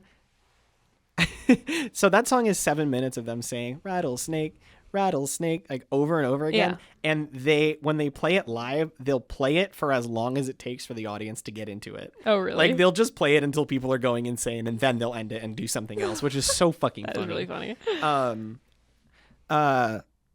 We're talking about King Giz, but not talking about this song. Yeah, I have heard people say, like people who are Giz enthusiasts, that this is one of the best like Giz songs that they've heard. This feels so Giz, they're always fucking around. Like they're always doing something weird, but this is the biggest like return to what people like are drawn. I know people love all the King Gizzard albums. There's like a dedicated fandom for pretty much anything they do. Yeah.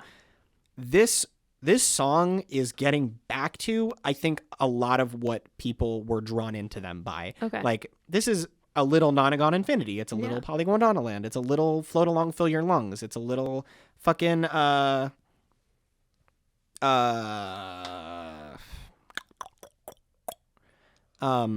the other early one that I don't. Oddments. Sure. It's little Oddments. Like this is it has a lot of like what people would consider classic Giz. Because of the last few years they've been like going on a lot of very adventurous detours. I think this brings it right back in focus with like an 18-minute, by the way, we're still here. Yeah. And still going hard. It goes so hard. This song's really good. Yeah. It's very, very good. So if you are interested at all in that sort of like very long form, super musically intensive but also sound. Very accessible. It's very accessible. Yeah. But I'm saying like if you like music theory, like if you're a band kid, you'll like this. That's something I love about Giz is that they are very musically intensive. Like they are very studied and very experimental like in their playing. Yeah. But it's always so accessible. Yeah. You can just turn on anything. Next single is Kevin Morby. This is a Photograph. What did you think? You are a Kevin Morby enjoyer. So Kevin Morby and I have kind of a funny history. Okay. So I actually got a Kevin Morby album on accident. This is your big thief capacity. Yeah, because I signed up for the Vinyl Me Please reissue of Queens of the Stone Age Songs for the Deaf because I love that album. Banger album. And it has a dope ass repress. Okay. Super high quality. Needed it. And then my brother wanted the Soft Bulletin by Flaming Lips, which was being repressed the next month. And so after that, we had the option for a third album that was getting pressed. And I didn't know like any of them, and I wasn't really interested in any of them. One of them was an Aretha Franklin record, which would have been cool to have, but like I don't listen to any Aretha Franklin like casually, so I didn't get it. But I knew that Fleet Fox's manager, Asia Pecknold, also manages Kevin Morby. So out of simpage, I got that one because I wanted her to make money. Simpage. Yeah. So simping for Robin Pecknold's sister, who I love dearly, I got the Kevin Morby album. And the first time I listened to it was when I got that vinyl. Yeah. And it's his album City Music, it's a cute album. I like it. Like it's good enough. But there's only like one song that really like gets me, which is the opening, like it's the title track. And I had listened to a couple of his other like singles, not recently, but like upcoming, and none of them really tickled me. I quite like this one. I wanted to like it because I like his fun yelpy vocal delivery on this one. But it didn't stick with me. I wasn't overly sold on it. There's other bands that I go to for this kind of thing that I just like better. Yeah. Sports Team. It reminded me a lot of Sports Team. I liked this one quite a bit. I was listening to it again today and I was like, yeah, I like this. I'm excited for this album. I liked the development of it. I thought it did some fun stuff. I don't think it's bad. He sounded very passionate on it, which I thought was nice. Yeah, he does. I liked his delivery. He does. All right, and then next one is Ezra Furman, Point Me Towards the Real. I loved this single. This is a really good song. It's the first Ezra Furman I've heard as well. Oh, you should check out everything she's ever done. She is, oh my God, I'm an Ezra Furman stan.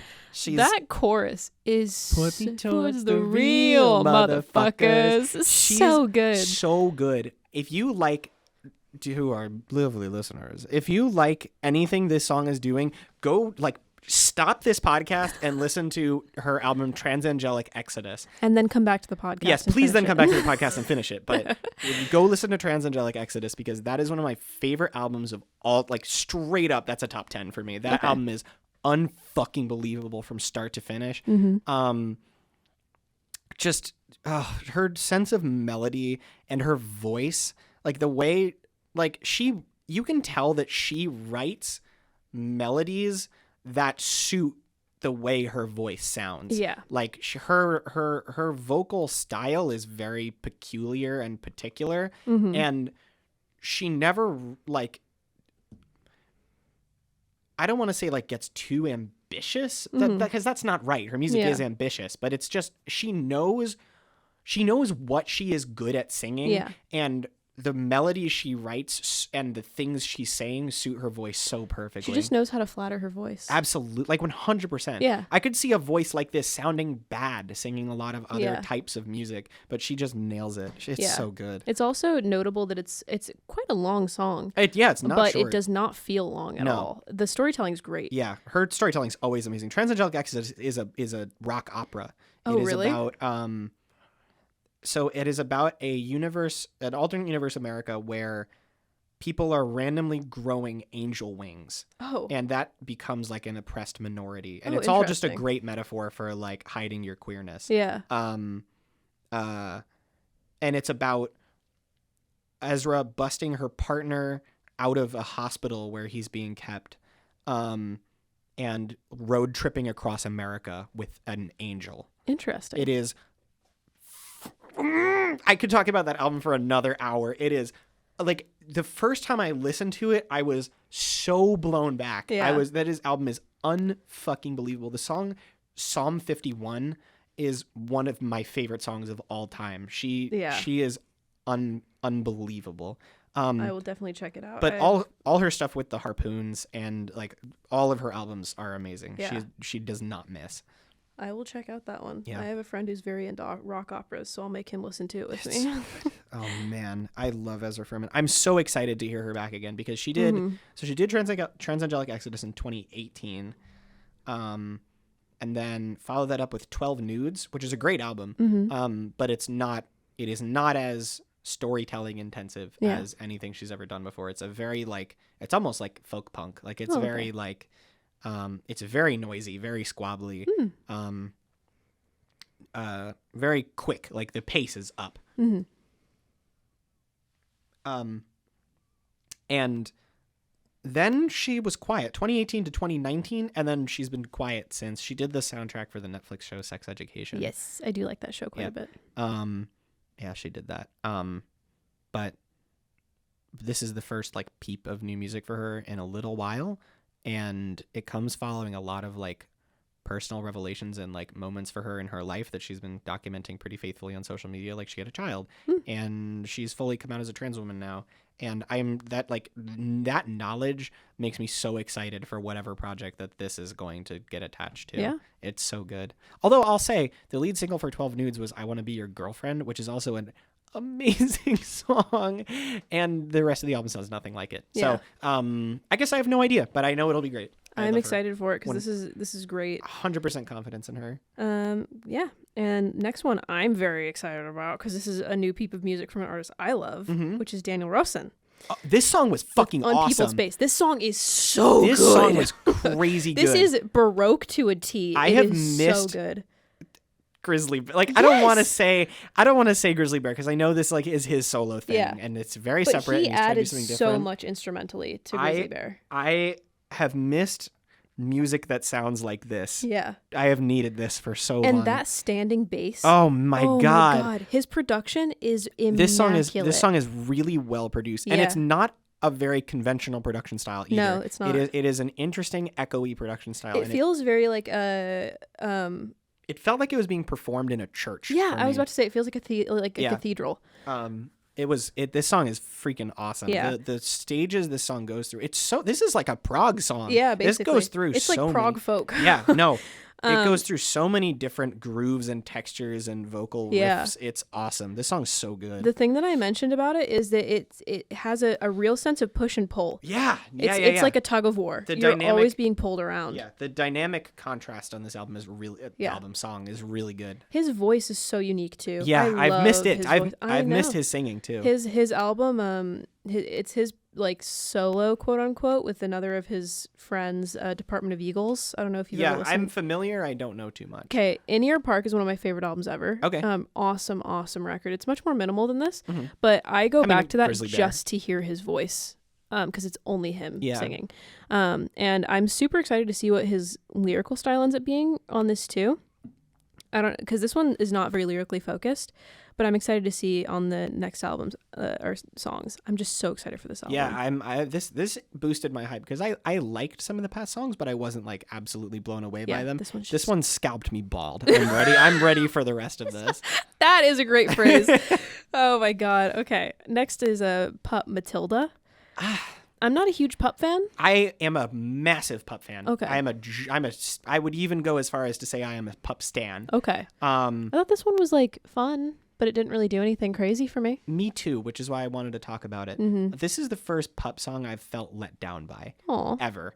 I'm not huge on their first album. I think it's very rocky, but I also wasn't a fan when that was like I missed that one. That one is like old to me.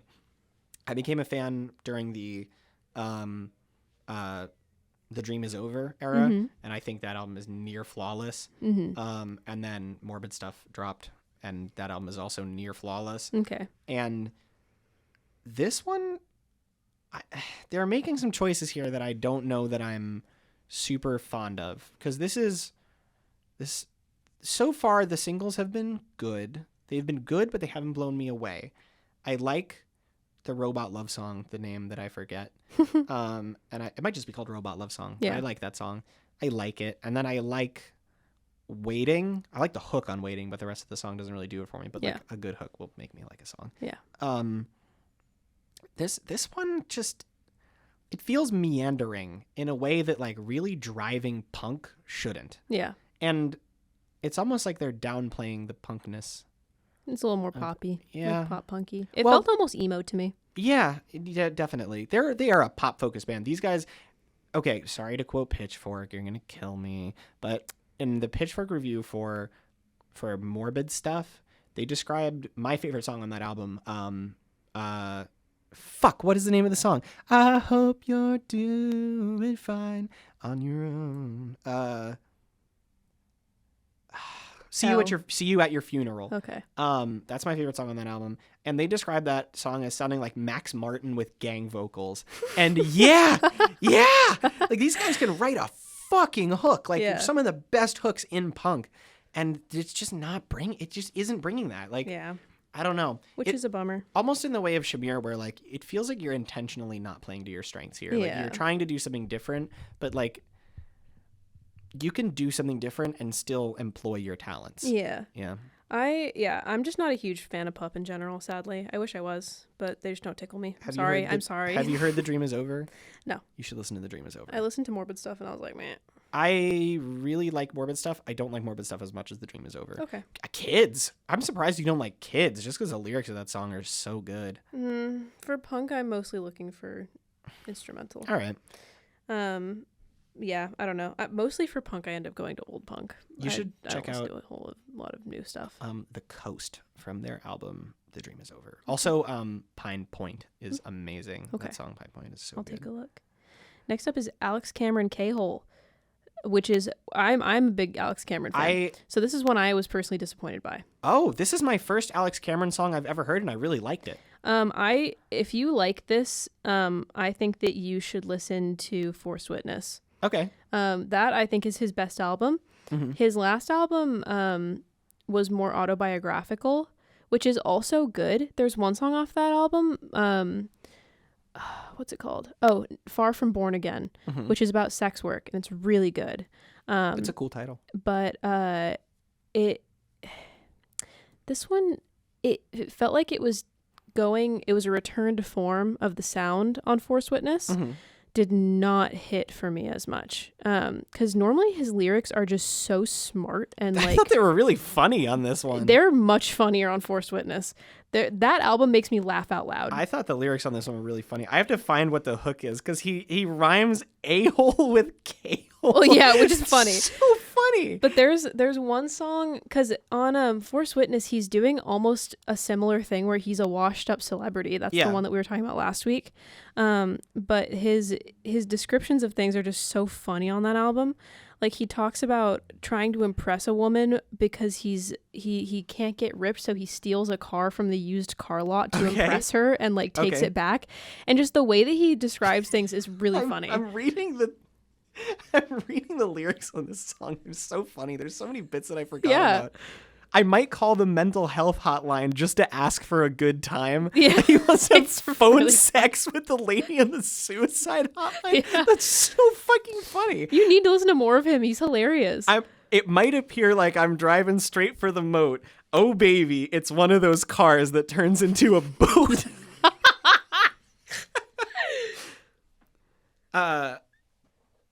And then the rhyme scheme on the chorus. I don't want to sound like an a-hole. I don't want you to think I'm ungrateful. See the credit cards on the table? Never try to hide in a K-hole. Sorry, little girl, but my plate's full. Trying to prove to you that I'm stable. Promise when I fall, I'll be graceful. Only room for one in a K-hole. It's so funny. Only room for one on a K-hole is a great... that is a really good line. It's a really good line. That is a really good line. Let's see. There's also a lot on Forced Witness about like the internet and everything. Like he has one song called Stud Muffin 69. I have to check this guy out. What the fuck? So this, for context, on this album, he is a shitty person. Yeah, he's fucking awful. Okay, so that's the thing. I didn't know he was funny. The whole thing I know about this guy is that he's really high concept and like has a whole character he plays who's like a washed up celebrity piece of shit. But I thought it was like exploring celebrity in that way. I didn't know it was funny. No, it's funny. So let's see. My favorite is the song Country Figs, which is about him that sounds like a balls metaphor.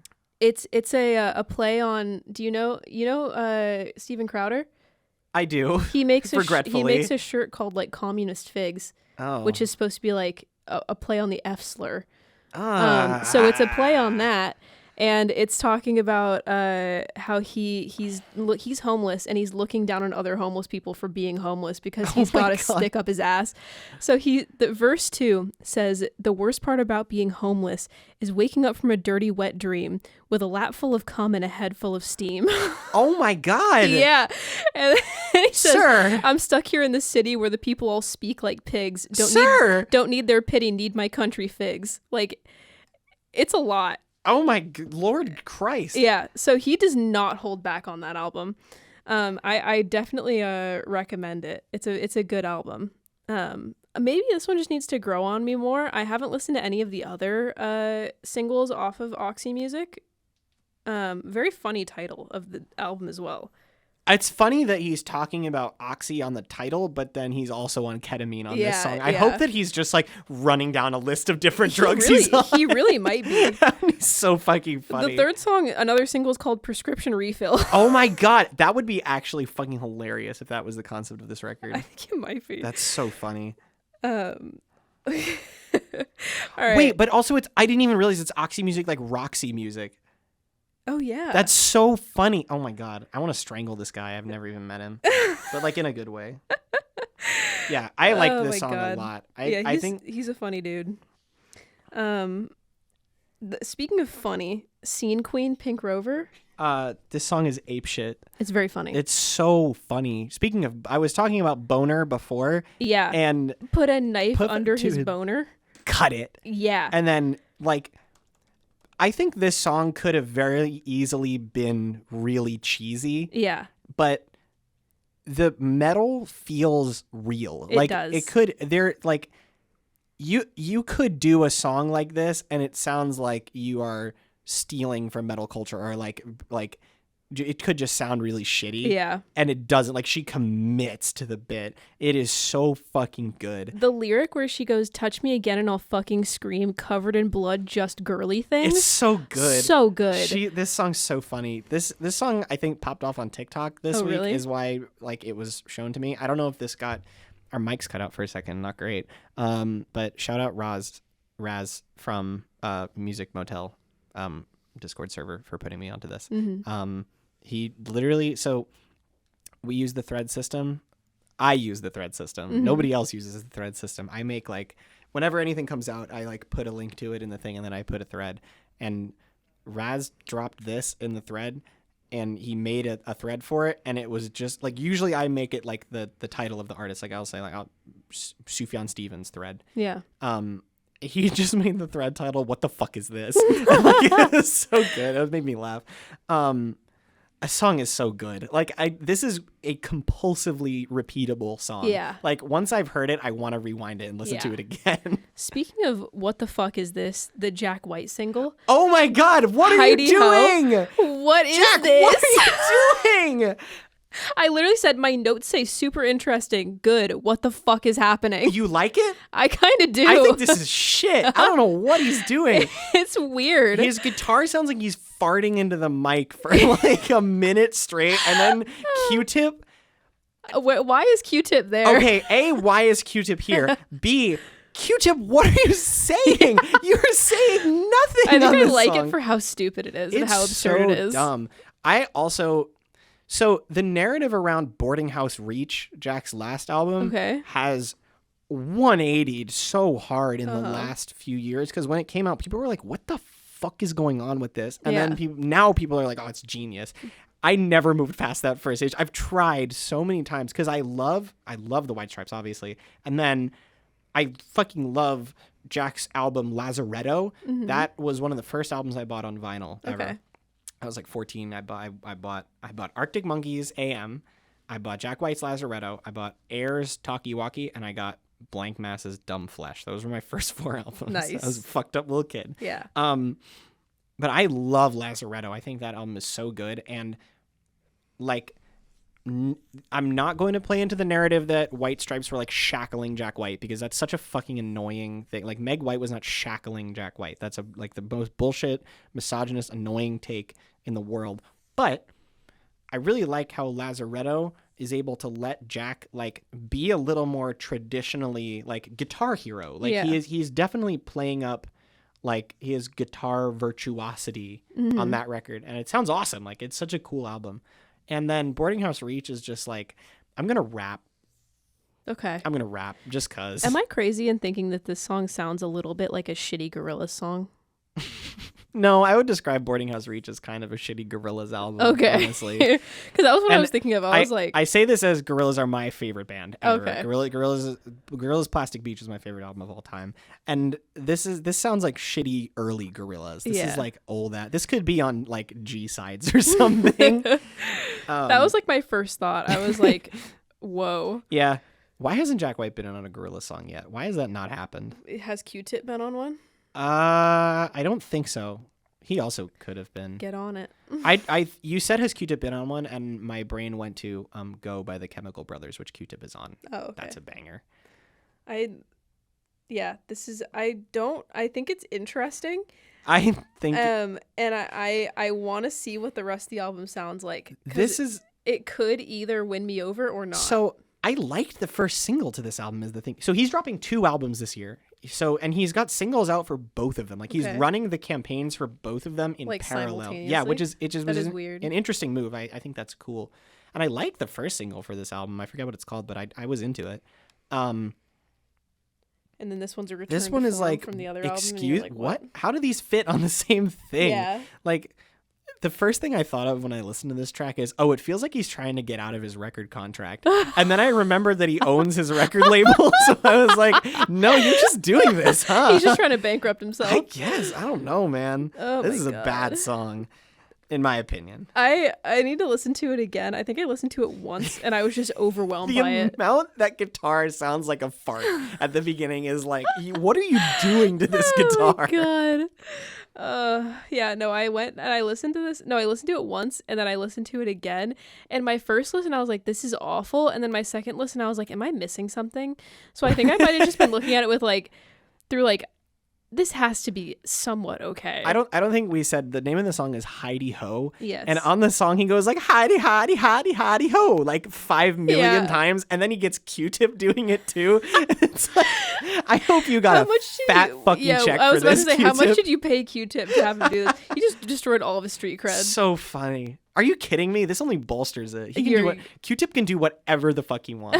He can literally do whatever he wants. Q-Tip is on a Stromae song. Oh, really? Stromae, so it's actually, there's an instrumental song on Rossen that they reworked for the Hunger Games Catching Fire. Okay. And it's a ridiculous lineup. It is, so the song is credited to Stromae because it's his beat, but it's originally instrumental and it's people on top of it. Okay. So it's Lord, Okay. Haim, Okay. Pusha T, Okay. Q-Tip, Okay. and Stromae.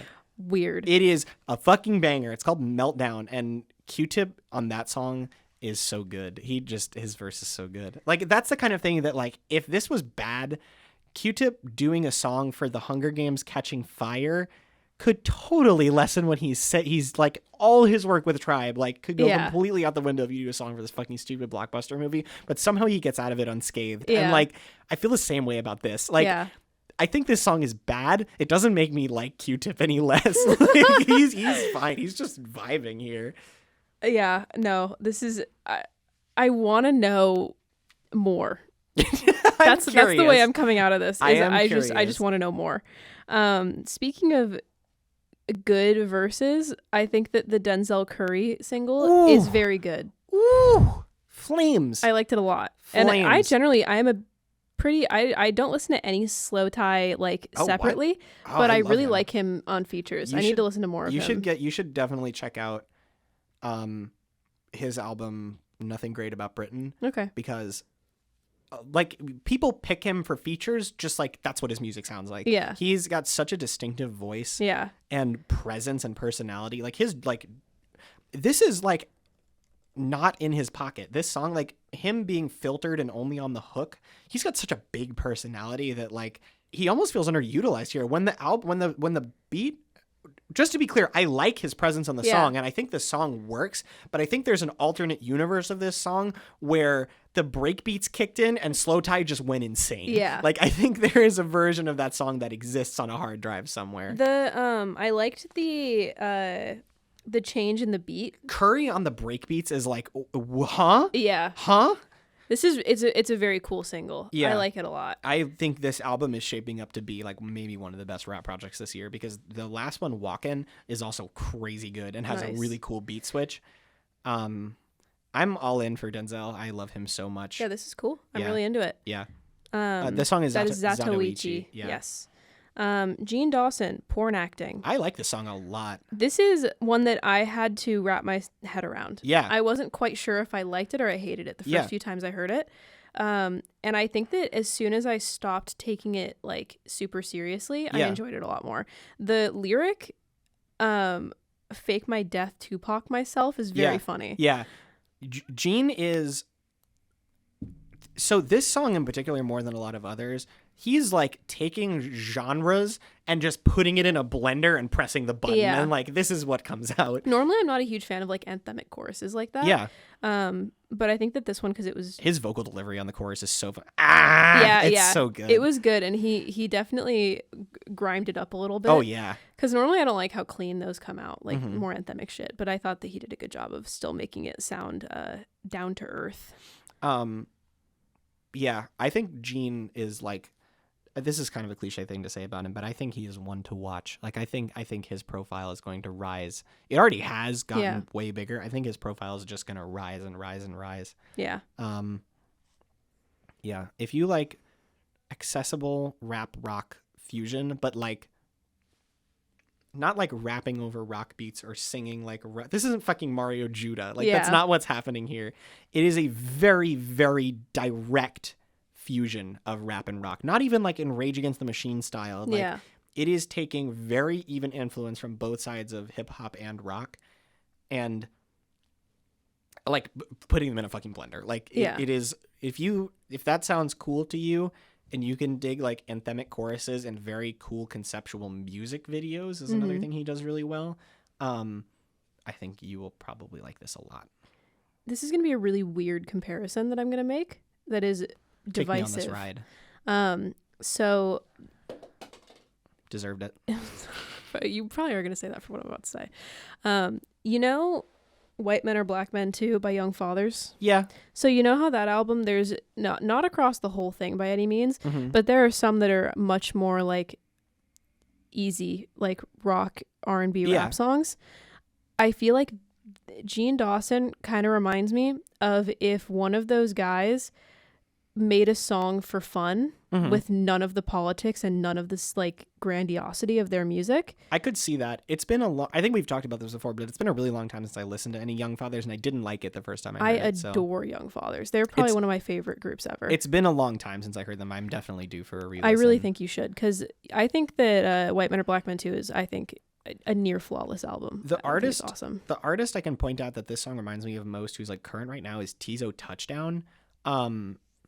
But I think this song and Gene in general is like the substance of what Tizo has style. Okay. Like Tizo is gesturing towards this in his music, but a lot of what sells him is his image. And Gene is like I've seen so many Gene Dawson music videos and like been listening to him for a while. I don't know what he looks like. I'm trying to think of it now. I don't know what he looks like. I've seen his face, but like the imagery in his videos is never about him. It's about like the things happening to him or what's around him. On the cover of his album, he's wearing a football helmet and you can't see his face. Yeah. On this single cover, he's backlit by fire. You can't see him. Yeah. Like I think it's very like Tizo, they're operating in the same lane, but where Tizo is style, Gene is substance. Yeah. Yeah. So yeah, that's one to watch. Barty's Strange, Heavy Heart, Ooh, forgettable. What? Yeah. God damn. So I disagree. I thought it was sort of just like COVID was hard, but I have love. Have you heard any of Bartice's other stuff? No, I thought the instrumental was nice though. Yeah, I like this instrumentally more than I liked it lyrically. I think Bartice is just such a valuable voice in rock, like in this space right now. Like obviously just because of the racial politics of indie rock are as always a fucking disaster area. Yeah. And it is nice to have someone that is black, like loudly black in this space and like making like indie rock music in indie rock tradition that is unapologetically black. And I think that is like, there's not many artists with even as much reach as Bartice, who's not like an amazingly popular artist, who are doing that. And I think the more he carves out his individual voice, the stronger his music gets. Yeah. Like I think this, I don't know. I think this is a great song. I think it's just so well produced and put together and composed.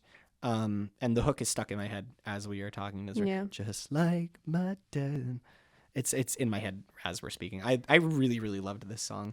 I think you should check out Live Forever because it's actually really weird. It's way weirder than this song. There's a song on there called Moss Blurred that's like, I don't even know what that means. I have no idea what Moss Blurred is.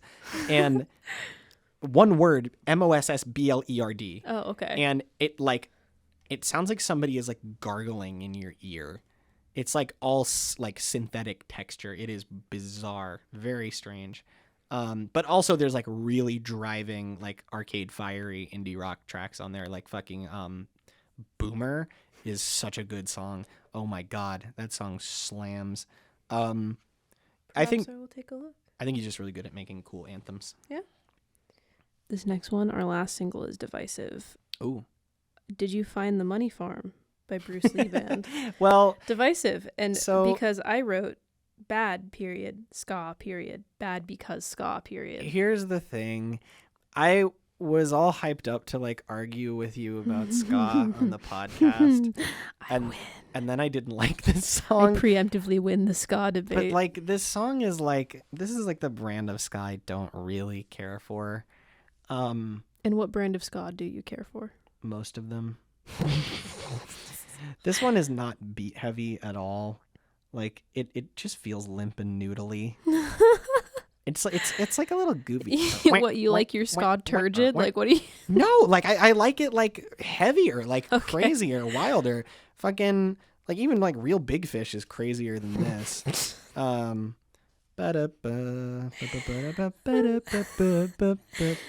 bringing up of Real Big Fish in like an earnest way, it just makes me laugh. Sell Out by Real Big Fish is a banger, and the more. So here's the thing. I genuinely try to approach all music that I listen to from a completely earnest perspective, because I think that will make me more clear-headed about the things I listen to. There's some shit that I'm obviously coming into like a little jaded. Like I'm going to listen to fucking like Ed Sheeran or whatever. I know that Ed Sheeran sucks, and I don't want to listen to Ed Sheeran. Yeah. And I will come into that with expectations, but like unless it has Bring Me the Horizon on it. Sure. But like with ska, like ska as a culture is so unapologetically welcoming and kind and like anti-fascist. Like it is all three of those things at once, and I can't in good conscience like say anything bad about it as a culture ever. I can do the same thing for Juggalos though. No, I can say bad things about Juggalos as really? A culture because like they're insane. But they I mean, you can't blame them. They're like Insane Clown Posse. But like I have approached Insane Clown Posse on an earnest level. I have attempted to listen to Insane Clown Posse. There's Juggalo music I like. Yes. I totally dig fucking Ouija Mac and what's his name? Blazy Dead Homie. Blazy Dead Homie is the best Juggalo rapper. I like fucking Miracles. Well, that's just funny. Fucking magnets. Like, how do they work? I have approached Insane Clown Posse on an earnest level, and I have listened to them, and I have determined that they suck at rapping, and I don't want to listen to them. Yeah, but like what I'm saying is the culture, because Juggalos are also welcoming. I guess. I don't know, but that culture is a lot of like misogyny. It's the FBI's fault. Well, sure. Well, yeah. No, I'm not saying that Juggalos have not been like mistreated by the government or that they Juggalos are an oppressed group. Well, I mean, like it's hard because yes, like on some level, I mean, like any like the FBI like going after any gang is bad. Period. Always. And like Juggalos deserve it the least of like any gang I've heard of. Defining like, they don't do Juggalos as a gang is already ridiculous. Weird. Yeah. It's just ridiculous. But like you can't, there's like, it's still in the lyrics. There's a ton of like raping women and like misogyny and like fucking murdering people. Like it's horrorcore. Obviously that shit's going to be there, but like at the same time, it is a welcoming culture based around some tropes that I'm not necessarily super fond of. And I'm saying that as somebody who likes some of the music. Like it's just not built on like a foundation that I can entirely say I put myself behind. But ska is like, I mostly say that as devil's advocate because I just don't like ska. I think you should like ska. I think you should. Okay. I don't like ska foundationally because I think the music isn't good. What ska have you been exposed to that made you think this way? Real Big Fish? Oh God, what ska really was it? I think I did listen to one Real Big Fish album, and I've heard some other more deep cut ska because my friends have played it for me, and none of it has been good to me. Okay, so my introductory ska record for you, I can't remember the fucking name of it. This is the ska album that my dad used to play for me when I was a kid. So you did grow up with ska. I grew up with one ska. And that's then enough, later, though, because I grew up with one stoner rock, and now I like stoner rock. It is Ska Boom by the Toasters. Banger fucking album. My dad loves the Toasters. See, you're proving my thesis correct. That you have to grow up with ska to like ska. I think that is very, very silly. I think that's a really silly conceit. I don't think you have to grow up with anything to like anything. There is. So, do you like Jeff Rosenstock? No, I thought Ska Dream was a bad album. Not Ska Dream. Okay. I'm not talking about Ska Dream. I'm talking about his I haven't non-ska listened projects. to. I have Worry on my list, but I haven't listened to it. Worry is one of my favorite albums of all time. Yeah. Did you listen to No Dream? No. Do you know what No Dream is? No. Is it a no wave album? No. Okay. Ska Dream, it's so funny and weird to me. Like, I don't mean this like passive aggressively. I hope it doesn't come across as passive aggressive, but it's so funny and weird to me that you don't know that Ska Dream is a redo. Yeah, I don't know anything No about Dream. it. No Dream is his newest album, and Ska Dream. So his roots are in ska. Like he started in the Long Island ska scene, which is big, in this band called Bomb the Music Industry, which then grew into the Arrogant Sons of Bitches, which is an awesome ska band. I should specify. I've skimmed Ska Dream. Okay, so Ska Dream he's primarily a punk musician. Yeah. And his album No Dream, which is fucking phenomenal. Ska Dream is, on April Fool's Day, he released an edit of the cover of his album No Dream, photoshopped into Ska Dream and said, Ska Dream coming 420. And we were all like, haha, funny joke, Jeff. And then he actually did it. And he re-recorded every song on the album as a ska song. That album is songs restructured to be ska. And I still love Ska Dream. I think it's really good. But I think it's just so funny that like you don't have that context. Yeah, I have no context. I just have friends who are into ska, and they've always been like, this is the greatest ska album that I can think of. Please listen to it. And I like skim it, and I'm like, this is not good to me. It is. So is it because it's formulaic? No, it's more the production style of ska. Just bothers me. Okay. And I don't like the like that kind of style. I'm trying to think what you would like. Because like the world of ska is pretty broad. This is make another podcast called World of Ska. World of Ska.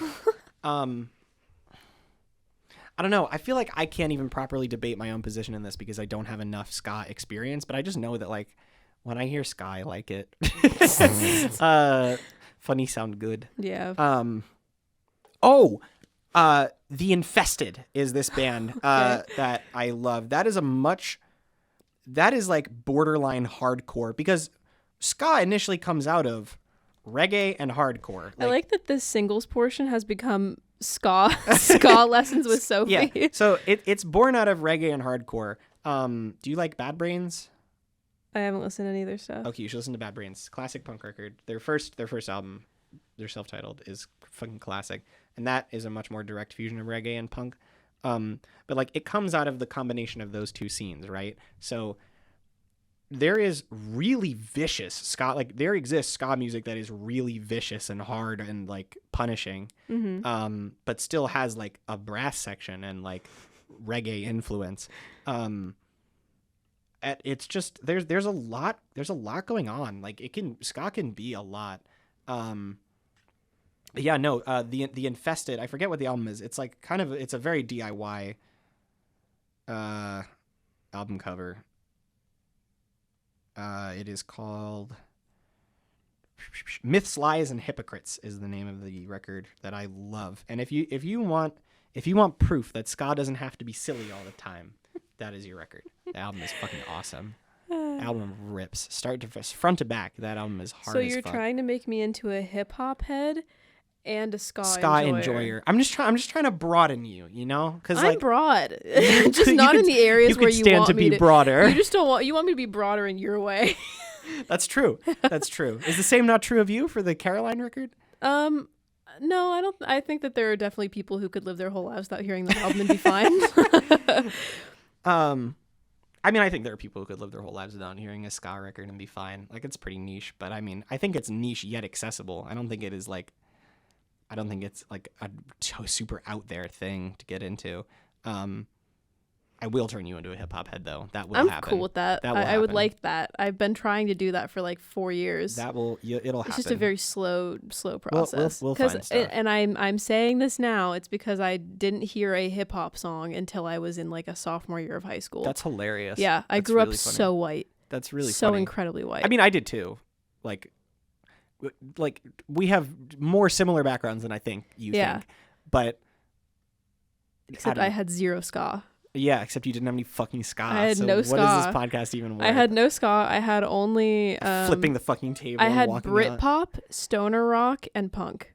That was what my dad played. Wow. Yeah. Yeah. No, my parents are all 80s. My mom likes Foo Fighters. My dad, my parents are very 80s. Like they like a lot of 80s music. That's what they listen to. But my dad listens to like a lot of like he loves like Echo and the Bunnymen. I think he's seen Depeche Mode live like in their prime, which is awesome. Yeah. He likes a lot of that stuff. I played one time. It's always funny. Sometimes I'll like listen to like classics, quote unquote, and I'll like play them in the car or whatever. My mom's like, "How did you find this?"